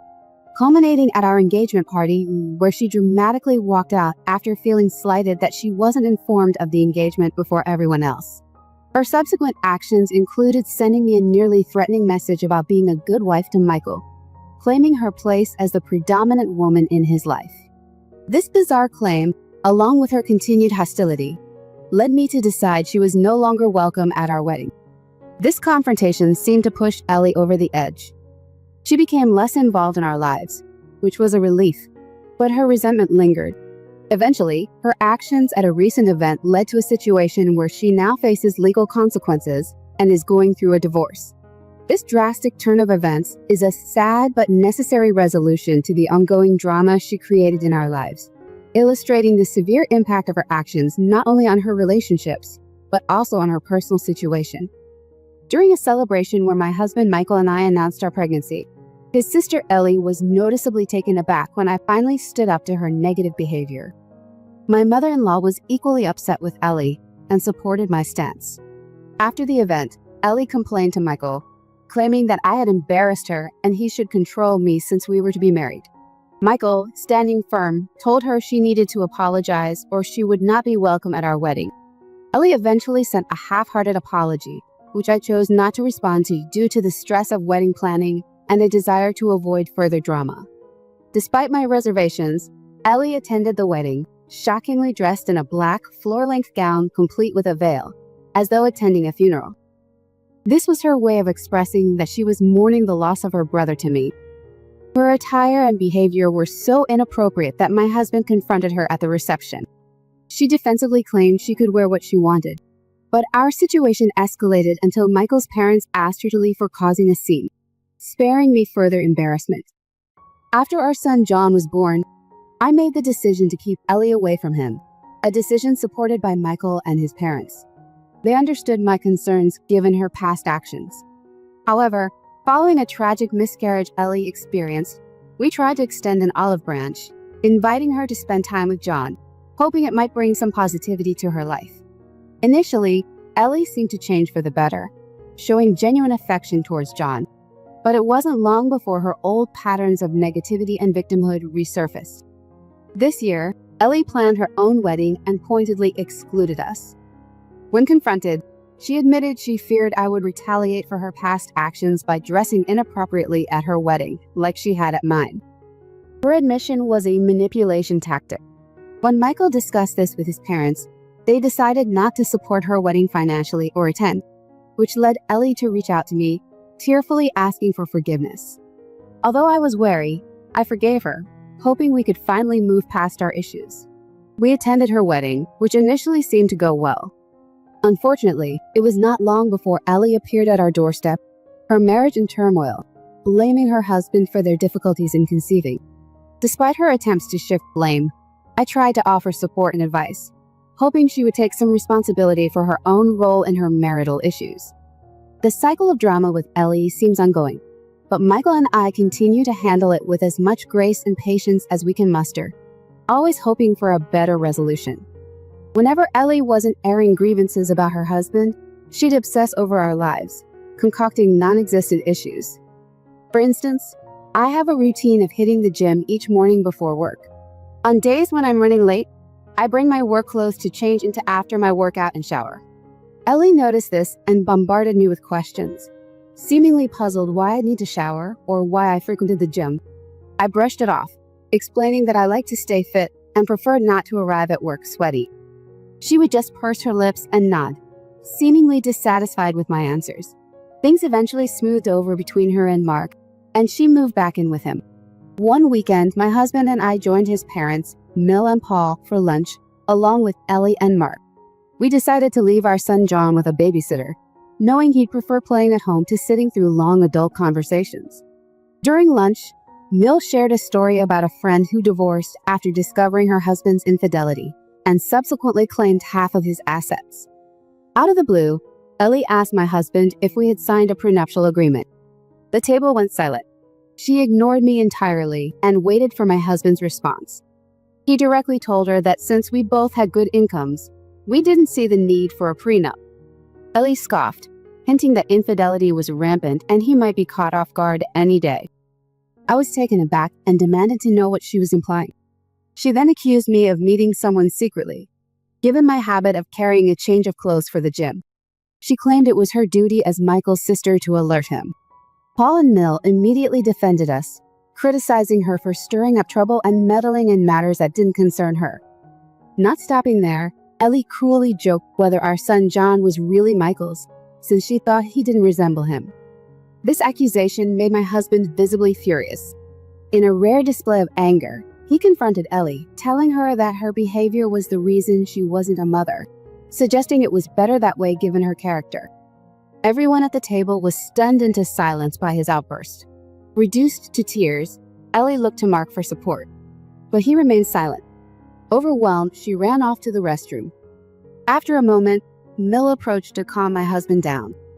He apologized for the distress his sister's words caused me.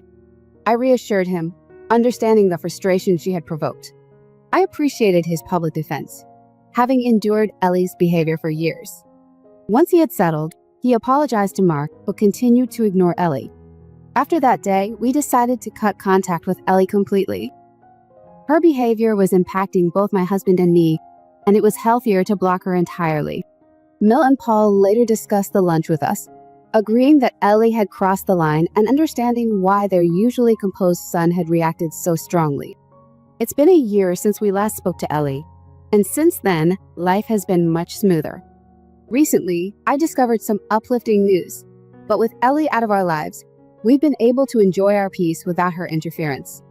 I recently discovered I was unexpectedly pregnant. My husband and I were thrilled by the news, feeling immensely blessed to be expanding our family. We decided to announce our joy during my husband's upcoming birthday party, which his parents, Mill and Paul, plan to host in their backyard, inviting close family and friends. Unexpectedly, Ellie, my husband's sister, appeared at the party. She had been out of touch since our last uncomfortable encounter, so her presence was a surprise. Upon arrival, she embraced Michael, expressing regret for their past conflicts and missing him. It was clear she wanted to mend fences, insisting she owed me an apology for her previous accusations. She explained she had been attending therapy and realized how wrong her actions were. Although skeptical of her sincerity, I chose not to confront her in front of the guests and simply acknowledged her apology. Mill and Paul were equally surprised by Ellie's unannounced appearance and offered to ask her to leave if we felt uncomfortable. However, Michael preferred to avoid a scene, so we let her stay. Throughout the event, Ellie was unusually positive and sociable, which seemed at odds with her usual demeanor. But she claimed therapy was helping her change, and I tentatively gave her the benefit of the doubt. When it came time to cut the cake, Michael delivered a touching speech, expressing his gratitude for another year of life and his joy in our relationship. Flushed with happiness, we then shared our exciting news. We were expecting a baby. The announcement was met with tears and congratulations from everyone except Ellie, whose reaction was delayed and visibly upset, which worried me briefly about potential drama. Later, as lunch was being served, my family insisted I stay seated while they helped with the food, considering my pregnancy. Just then, Ellie approached with a plate for me, enthusiastically claiming she wanted to serve me as a gesture of goodwill for past grievances. I accepted the plate graciously, but before I could eat, I noticed she had included shrimp, which I am severely allergic to. Disappointed but cautious, I decided to get a different plate myself. While I was switching plates, Mark, who had also been at the party, came over to congratulate me on the pregnancy. I explained why I hadn't eaten the shrimp, and he kindly offered to take it off my hands since he enjoyed shrimp. I thanked him and went to get myself another plate. Moments later, Mark began to feel ill and vomited, causing a stir among the guests. Michael and Ellie rushed to his aid, concerned about his sudden sickness. The incident cast a shadow over the celebration, and it left me questioning whether the shrimp had been a mere oversight by Ellie or something more intentional, given her history. The uncertainty lingered as we continued to navigate our complex family dynamics, hoping for peace but remaining wary of potential conflicts. Mark clutched at his throat, his face contorted in pain, as everyone around gasped in horror, realizing something was terribly wrong. He collapsed, unconscious, prompting a frenzied rush to call an ambulance. As medics whisked him away to the hospital, the confusion and fear were palpable. Ellie, his wife, was beside herself with grief and shock. She checked the plate of food, her eyes wide with horror. Turning to me, she asked if I had given my plate to Mark. I nodded, the gravity of the situation sinking in. Ellie burst into tears, her glances flicking between anger and despair. Later, the hospital confirmed our worst fears. Mark had been poisoned. I was overwhelmed with guilt and fear, knowing that the food on that plate was originally meant for me. Could this have been an attempt on my life? And if so, was my unborn child also a target? My husband, Michael, and my in-laws, Mill and Paul, were unaware of these chilling details. The police took the remaining food for analysis, trying to determine the toxin that caused Mark's distress. Meanwhile, Ellie stayed at the hospital. Her worry for Mark mingled with unspoken questions about what had really happened. Back home, the phone rang incessantly. Family and friends seeking news on Mark's condition and speculating on the possible culprit. Mill and Paul, deeply shaken, decided to stay with us, fearing the safety of their own home. I was tormented by the thought of revealing the truth to everyone that the poison plate was initially given to me by Ellie. With the possibility of a police investigation looming, I knew I would have to disclose everything. The idea of what Ellie might be capable of terrified me. I couldn't risk our safety or that of our children. In the flurry of comments on my social media post about the incident, I found some solace, yet the guilt of not discarding the plate haunted me. My husband noticed my distress but was unaware of its true extent. Determined to clarify the situation, I planned to discuss everything with my family. Thankfully, Mill and Paul had security cameras installed, which might provide crucial evidence from the party. During a tense dinner with Michael, Mill, and Paul, I took a deep breath and explained everything from the shrimp on the plate to Mark's subsequent poisoning. The shock was clear on their faces. Mill, ever practical, suggested we review the security camera footage to confirm my account. As we watched the footage, it clearly showed Ellie serving me the plate. The undeniable proof of her actions was a bitter confirmation of her potential malice. Michael was silent, processing the betrayal by his sister.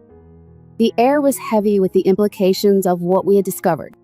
After discussing the next steps, we decided to support Mark in his recovery and ensure our family's safety from any further threats from Ellie. The betrayal was deep, but the clarity brought by the truth gave us a path forward to protect ourselves and handle the situation with the seriousness it warranted. After viewing the security footage that unmistakably showed Ellie giving me the poison plate, the atmosphere in the room was charged with emotion. Michael was visibly shaken, now fully understanding the extent of his sister's malice. Mill and Paul were horrified, unable to fathom why their daughter would resort to such dangerous lengths to sow discord. The silence that followed was heavy with disbelief and sorrow as we grappled with the grim reality of Ellie's actions. Recognizing the severity of the situation, my in-laws decided to hand over the security footage to the police. This wasn't just a family matter anymore, it was a serious crime. Paul and Michael planned to visit Mark in the hospital as soon as he was well enough. Mark would need to decide if he wanted to press charges against Ellie. The thought of how close I had come to being the victim of her plot haunted me, leaving me sleepless and anxious about Mark's condition. After a tumultuous month, I'm finally able to share more news. As a pregnant woman dealing with these shocks, it's been a trying time. Following our decision, my in-laws handed the incriminating footage to the police, who acted swiftly. Upon being confronted with the evidence, Ellie was arrested. Overcome with emotion, she confessed to her actions without denial. My husband spoke with Mark, who was understandably stunned by the revelation. Despite the familial ties, Michael encouraged him to press charges, emphasizing that he would have our support regardless of his decision. In the end, Mark chose not only to press charges, but also to file for divorce. Ellie reached out to Mill and Paul, tearfully pleading for forgiveness and trying to leverage her own pregnancy as a reason for them to bail her out. However, Paul, fed up with her manipulative tactics, informed her that they were done enabling her behavior. It was time for her to face the consequences of her actions. Mill is heartbroken over the circumstances, but recognizes that Ellie's actions are indefensible. The police investigation confirmed that Ellie had deliberately tampered with the food, intending to harm me, which tragically affected her own husband instead. She is now facing multiple charges, including tampering with food, endangering life, and causing bodily harm. The family is navigating this complex and painful situation as best we can, focusing on supporting Mark through his recovery and dealing with the legal implications of Ellie's actions. Ellie has been desperately pleading with Mark not to press charges, trying to shift the blame onto me. However, Mark remains resolute, his mind firmly set on seeking justice. Her court hearing is fast approaching, and it looks like she won't be able to evade the consequences this time. He's still unaware of what his aunt has done, but Michael and I plan to sit down with him soon to explain everything. We believe it's crucial for him to understand and be aware of such situations, though it will undoubtedly be a tough conversation. I'm also attending regular ultrasound appointments every 3 weeks as my pregnancy progresses. We've decided not to find out the gender of our baby, opting for a surprise instead. My parents are fully aware of the situation with Ellie and have become incredibly protective. They're concerned about the potential psychological impact on me during my pregnancy and have encouraged me to start therapy. I've realized that, despite appearing normal, I've developed a deep-seated fear of consuming any food that I haven't prepared myself. Thankfully, Michael is very supportive, helping me navigate through this fear, which I hope to overcome soon. It's been 8 months since. Ellie is now in prison, having been found guilty on all charges. I chose not to attend her court proceedings, but my in-laws kept me informed. In court, Ellie confessed that her actions were fueled by jealousy. She had always hoped one of her friends would marry Michael, and seeing him with me was unbearable for her. When we announced our pregnancy at Michael's birthday, which coincided with her own pregnancy news following a previous miscarriage, she felt overshadowed and acted out of a misguided sense of retaliation. Ellie admitted to adding a small amount of rat poison to my food, hoping it would make me ill enough to be hospitalized but not cause serious harm. She never anticipated that I would pass my plate to Mark, leading to his poisoning. Despite her plea for a lighter sentence by blaming hormones and claiming no intent to cause severe harm, the judge was unmoved and she received a prison sentence. Meanwhile, Mark has finalized his divorce from Ellie and remains a cherished part of our family. We've included him in our activities and have had many heartfelt conversations. He reassured me that what happened was not my fault, which has helped me cope with the guilt I felt over the incident. Michael and I recently welcomed a baby girl into our family. Despite the dark shadows of the past months, her arrival has brought immense joy and light into our lives. Our son John is thrilled to be a big brother and adores his little sister, showering her with love and affection. Watching our children bond fills our hearts with gratitude. Throughout all these challenges, both sets of our parents have been incredible, supporting us as we navigate this new chapter in our lives.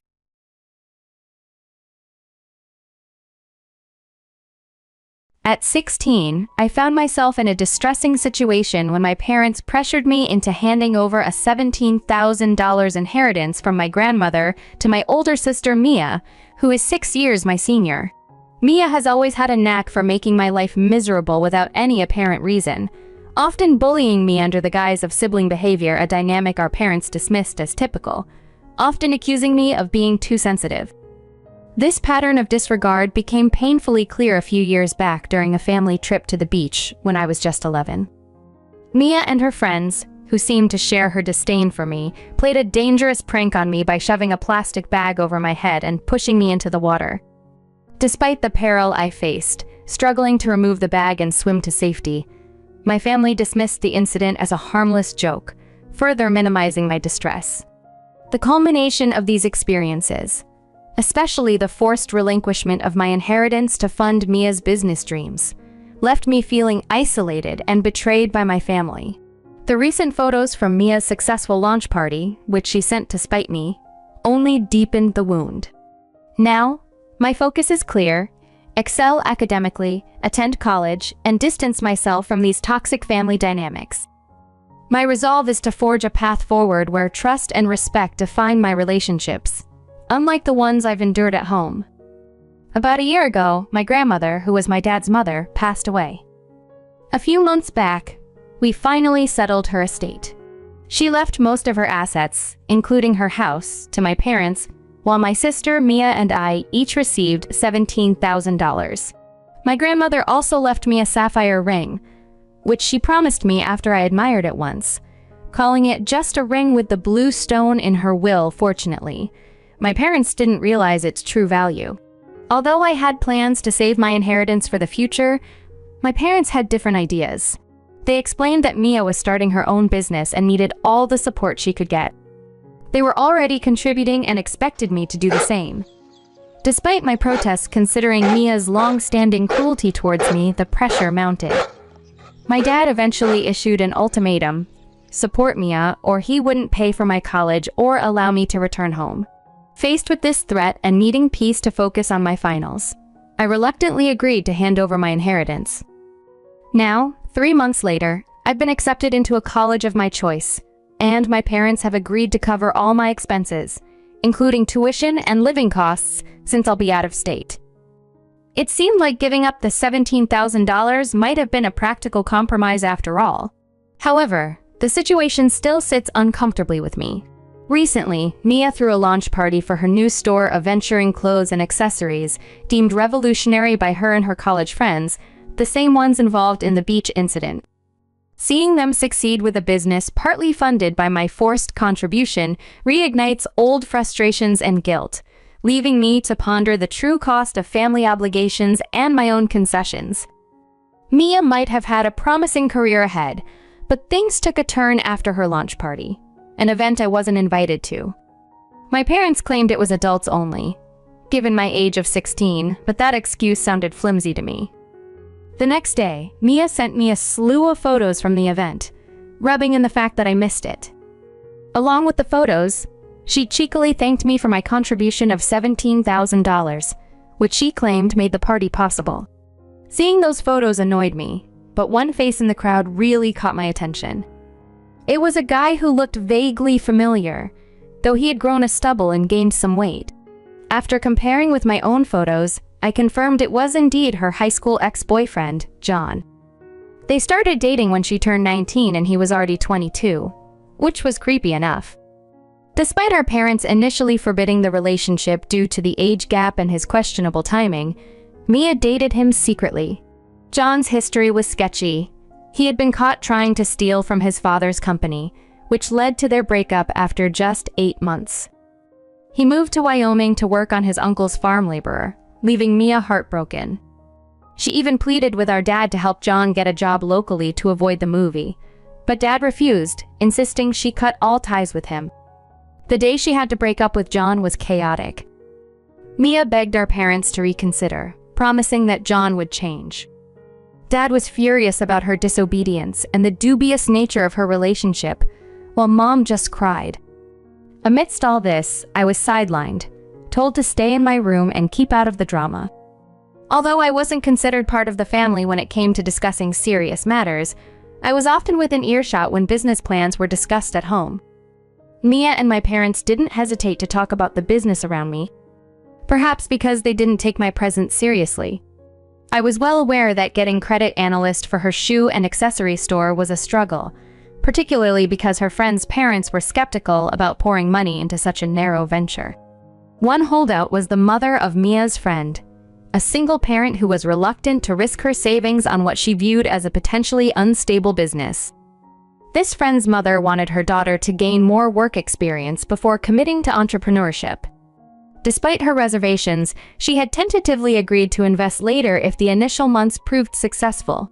Knowing the business was on thin ice financially and could barely survive past the first few months without additional funding, I realized just how precarious their situation was.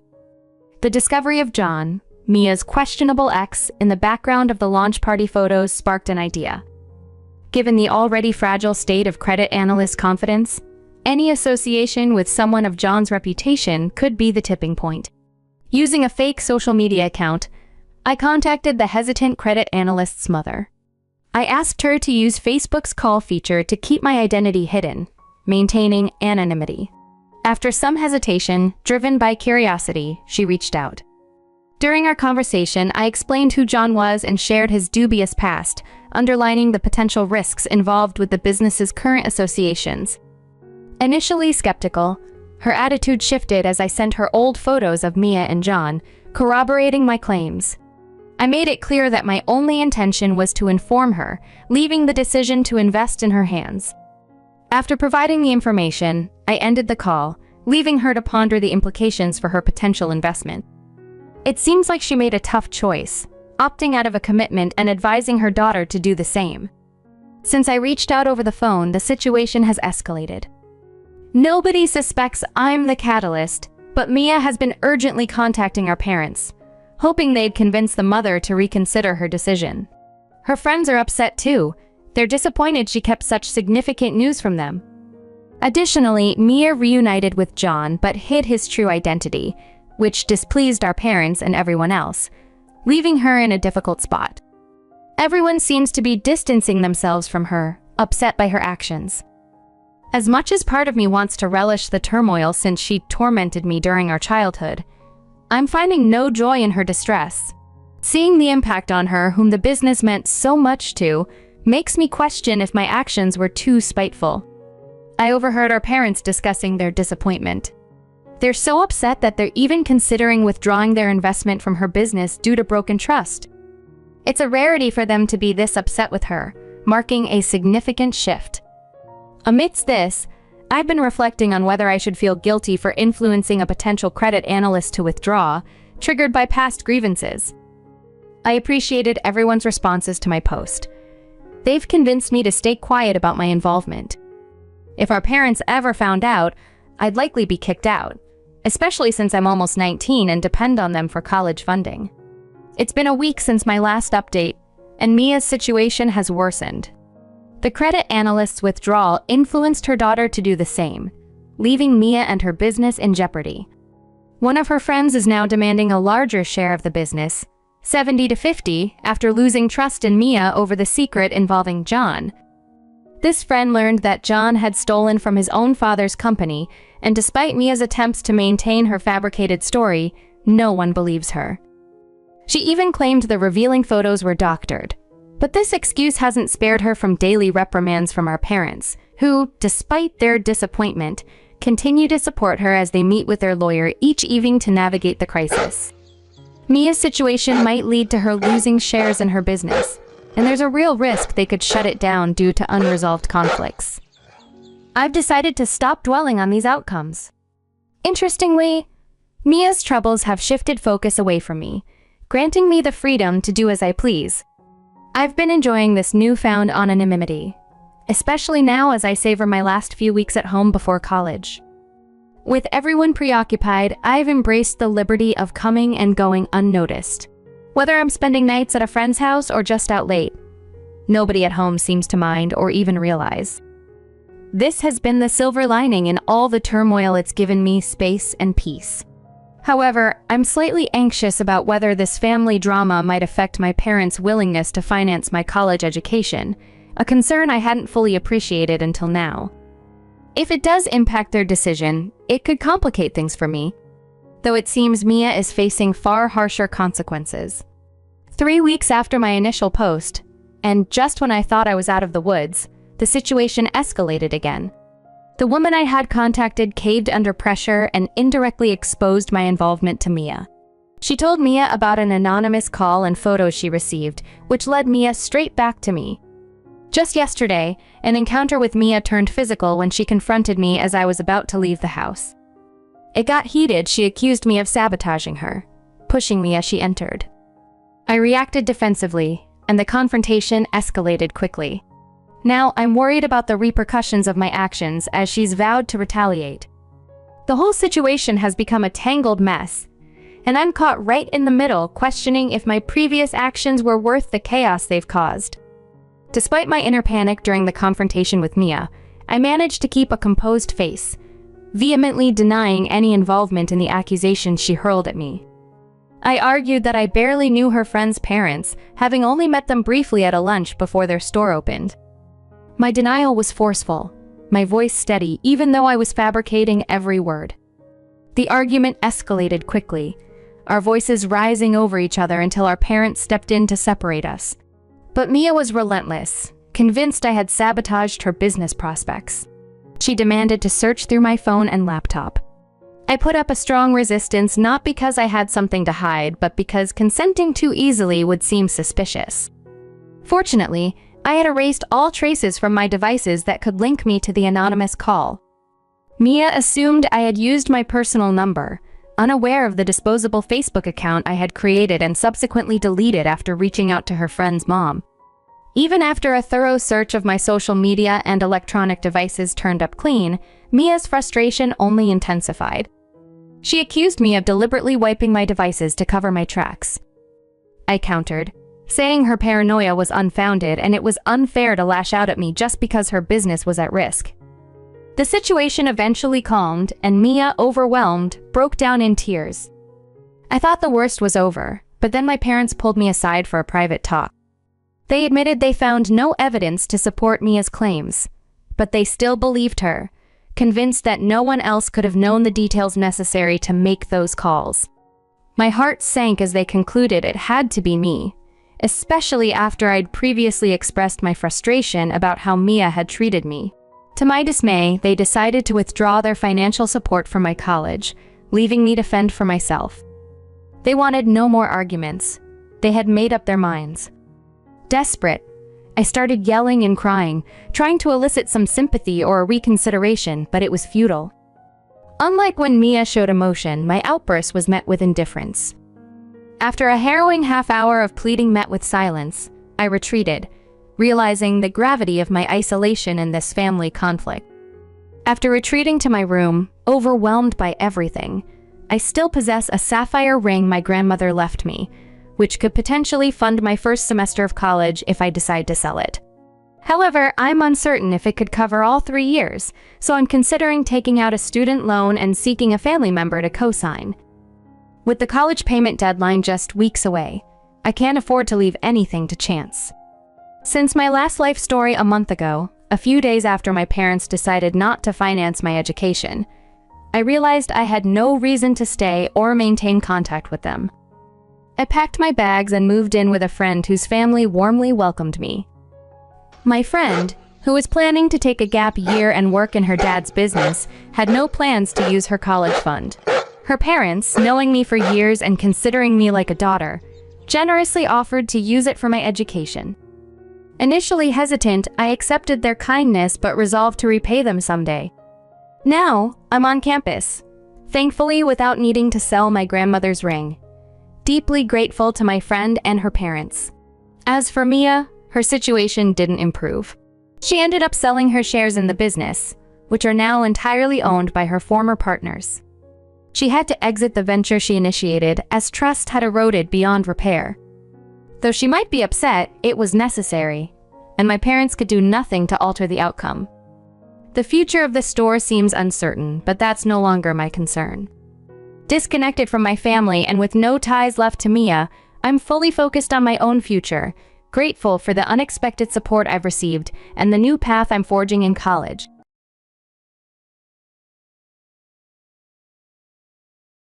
My name is Camila, 27 years old, married to Mason for 4 years. Mason has always been a pillar of kindness and support, assisting me through tough times at work or when I felt unwell, often preparing meals on the evenings I worked late. Marrying him felt like the best decision of my life, and I reciprocated his support wholeheartedly. I hail from a well-to-do family, and thanks to their success, I enjoyed a comfortable upbringing with opportunities for lessons and travel. Despite this, my parents never pressured me, allowing me to flourish independently. My friends often admire my strength and independence, qualities I cherish deeply.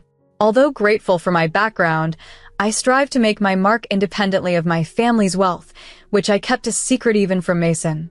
Both of us cherish our careers in the bridal industry, where I find joy and fulfillment amidst admirable colleagues. Everything changed when Mason left his reputable job to start his own business. Initially, I felt deeply disappointed considering the immense effort he had put into securing his job, but I could empathize with his desire to shape his own destiny. Despite my concerns, my trust in him was strong, and I chose to support him wholeheartedly. His unyielding spirit reminded me so much of myself. I committed to standing by his side regardless of the outcome of his new business venture. This was the first time I felt such a compelling need to support someone.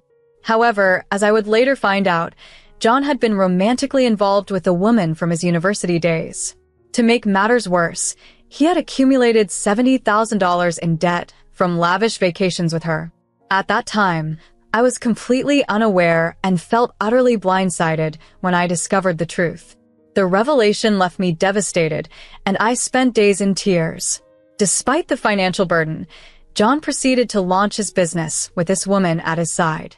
The cost of starting a business is substantial, and I supported him without knowing the full story. I once inquired about how he planned to handle the business finances and how he could possibly afford everything. He mentioned that he had support from his family, a concept that took me by surprise as I had never thought to depend on relatives in that way. John's mother, Ellie, was particularly fond of him, openly preferring him and indulging him even though he was an adult. She even suspected that I was after John's wealth, despite my own successful career. John had a decent job, but I had no intentions of quitting my job or relying on his finances. I made this clear to Ellie as well. I continued to work and contribute to our household as I had always done. We agreed to manage our expenses independently and save accordingly. However, Ellie remained skeptical and treated me as if I were an adversary, as though I had stolen her son from her. It was incredibly frustrating, but I endured it, knowing that conflicts with in-laws were not unusual. Thankfully, we didn't live together, so I only had to handle occasional confrontations. However, dealing with Ellie wasn't the only challenge. John's sister, Ruby, also proved difficult. She didn't work and depended entirely on John's financial support, receiving a monthly allowance from him. I didn't think much of it initially, seeing it as a gesture of his kindness. Ruby once mentioned quitting her job because her boss required her to use formal language, complaining about why she should treat someone as superior just because they were older. Despite our closeness in age, her attitude struck me as a stark representation of the entitlement often attributed to her generation. Interacting with her was exhausting, as I constantly found myself tiptoeing around her mood swings. Despite all my frustrations with his family, I was content with John and hoped our happy life together would last indefinitely. For a while, after John's business stabilized, it seemed it would. He appeared to treat his employees well, which was comforting. But soon, Ellie and Ruby began visiting more frequently, often unannounced. They rummaged through my belongings, used my designer items, and posted photos online, pretending they were theirs. I tried to address this politely, but they brushed me off, claiming, "We're family, so anything in Mason's house is ours to use." It was all purchased with my money, but I endured it for John's sake. However, the strain was gradually taking its toll, and returning home became increasingly difficult. I always cherished my collection of designer items, not for their logos, but for their craftsmanship and durability. These items were not just accessories to me. They represented my financial independence, something my mother had always encouraged. She believed in the lasting value of quality investments. However, watching Ellie and Ruby treat my beloved possessions carelessly for their social media fame was deeply upsetting. Every evening, I would meticulously clean and restore my bags and accessories after they used them. I tried to convince myself that perhaps the fault was mine, that my heart was too small. One day, Ellie borrowed one of my favorite bags, a simple, elegantly crafted brown purse, without asking and ended up damaging it. Despite the clear mishap, she showed no regret and dismissively said, "It was bought with Mason's money, so I don't owe you anything." This left me devastated. Despite earning a decent income myself, I couldn't continuously afford to replace such items. I reminded her that this purse was purchased with my own money long before I got married. It was my first significant purchase, a symbol of my independence. Unmoved, she accused me of being a gold digger, frivolously spending Mason's money. Trying to discuss this with Mason was futile. He was dismissive, advising me to just endure a little longer as his mother was going through a tough time. It was painful feeling so disregarded, even by him. I had always seen myself as strong and self-reliant, but this loneliness was overwhelming. Meanwhile, Mason's business began to falter, straining under the weight of Ellie and Ruby's extravagant lifestyle. Eventually, he declared he couldn't financially support them anymore. Panicked at the prospect of losing their luxuries, they expected me to surrender part of my income to them, arguing that family should come first. Despite my attempts to clarify that I shared expenses with Mason and managed my own income separately, they remained convinced I was living off his wealth. Their visits became less frequent, and for a moment, I hoped they might consider employment. I was wrong. They were merely scheming. They figured if I were out of the picture, they could control Mason's finances completely. As his business edged toward bankruptcy, their desperation to maintain their lifestyle grew. They soon learned of my wealthy background and eyed my assets greedily. Ellie, in particular, harbored a growing resentment towards me, convinced that removing me was the solution to their financial woes. I had never written a will, and if I did, my family, not others, would be my beneficiaries. It was alarming how Ellie's obsession with wealth had distorted her thinking. She was plotting to get rid of me just for her own comfort and lifestyle gains. Ellie had noticed my passion for photography, especially capturing the night skies. She meticulously searched for remote locations, settling on a place far from any human presence, where my disappearance would go unnoticed. Her plan was to lure me there under the guise of a photography trip and leave me stranded, making it seem like an accident. "It's bear season," she whispered, convinced it would appear as a natural mishap. She even roped in Ruby, who readily agreed, pretending it was all for Mason's benefit, though it was clearly for their own. On the day they intended to execute their plan, Ellie called me, suggesting a stargazing outing. They hadn't visited in a while and were unusually pleasant that day. "You love photography, right, Camila? There's a perfect spot nearby with stunning stars," Ellie said, showing me the location on her phone, a popular site among photographers. I was hesitant, but decided to join them, swayed by their newfound warmth. "Your hair looks lovely, Camila. Which shampoo do you use?" "I'm so happy to have a stylish daughter-in-law like you," Ellie complimented. Their friendly demeanor over fashion and beauty topics made me drop my guard, hoping they were finally accepting me. Little did I know it was a trap. When we arrived, they pointed out the stars, and I stepped out of the car, thrilled, looking up in awe. "Go ahead, Camila. We'll just grab some things from the car," they said. The moment I turned away, I heard the car doors slam, and the engine roar back to life. "We'll be taking the house and the car. Watch out for bears, honey," they shouted mockingly as they drove away, leaving me alone in the cold, desolate mountains. The only lights were the stars above, and my phone showed no signal.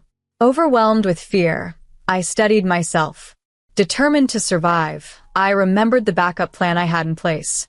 Meanwhile, Ellie and Ruby, believing their plan had succeeded, decided to celebrate at a fancy restaurant, convinced they had secured their futures. But their joy was short-lived. Upon returning, they were greeted by police cars in the driveway and me standing beside my father and the officers. "How are you here?" Ellie stammered as I approached with a calm smile, one that conveyed the deep hurt they had caused. Ruby tried to escape, but the officers detained her.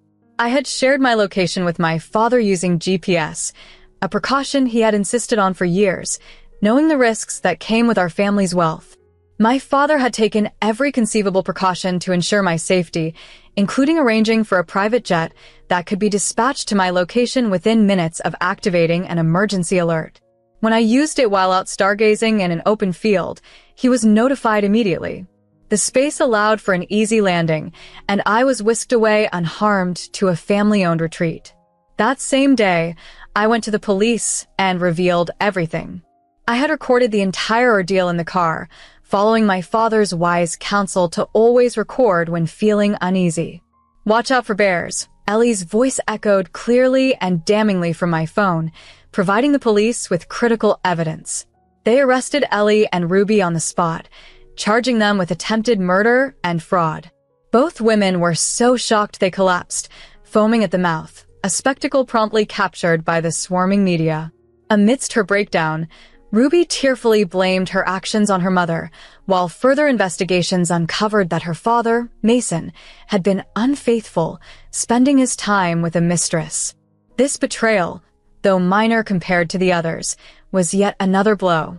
The media frenzy painted Ellie as a scheming mother-in-law desperate to seize a fortune, ridiculing their dramatic downfall on a national scale. Meanwhile, my parents, employed by a renowned company, inadvertently got caught in the media storm, and rumors about Ellie and Ruby mishandling my belongings spread on social media. Mason, once proud of his reputation, now faced public disgrace. Their personal details were leaked online, leading to incessant phone calls that further disrupted their lives. Despite feeling some pity, I was mostly relieved.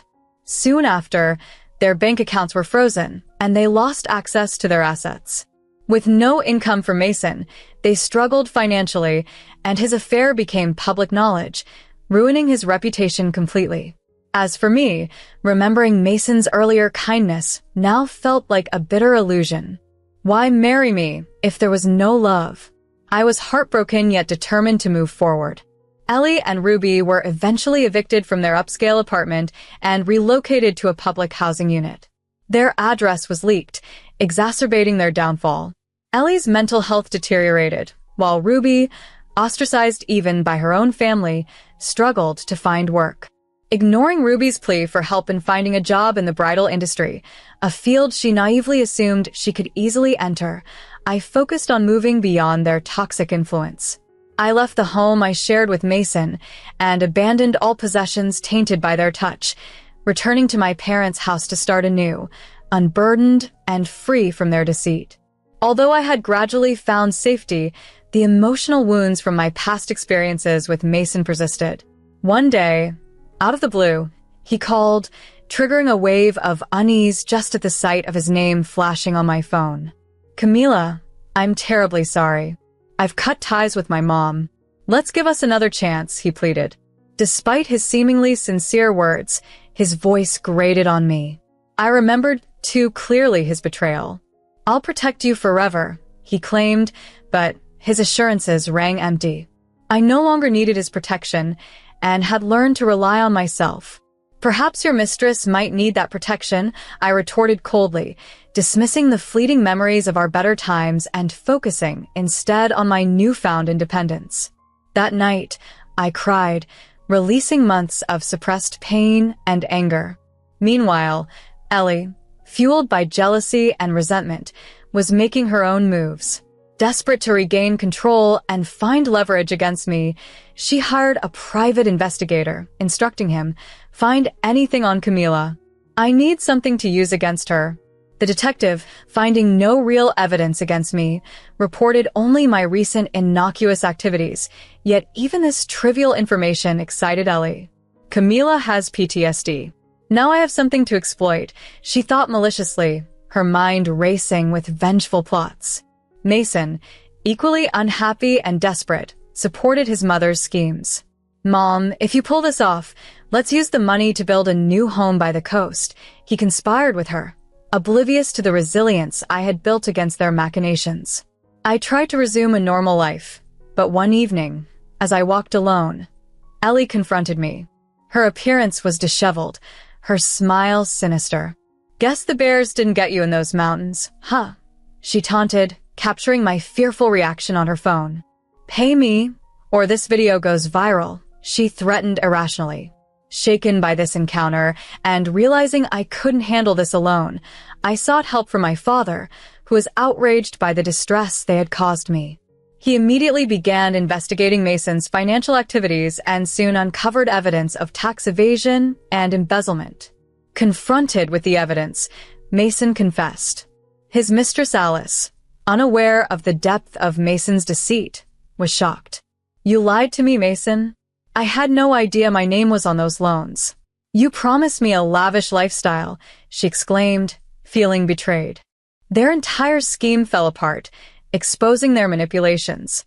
The media, catching wind of the story, painted Alice alternately as a victim and a co-conspirator. As Mason's empire crumbled, even his own mother disowned him, disgusted by the disgrace he had brought upon them. Ellie, seeing no further use for him, abandoned him at his lowest.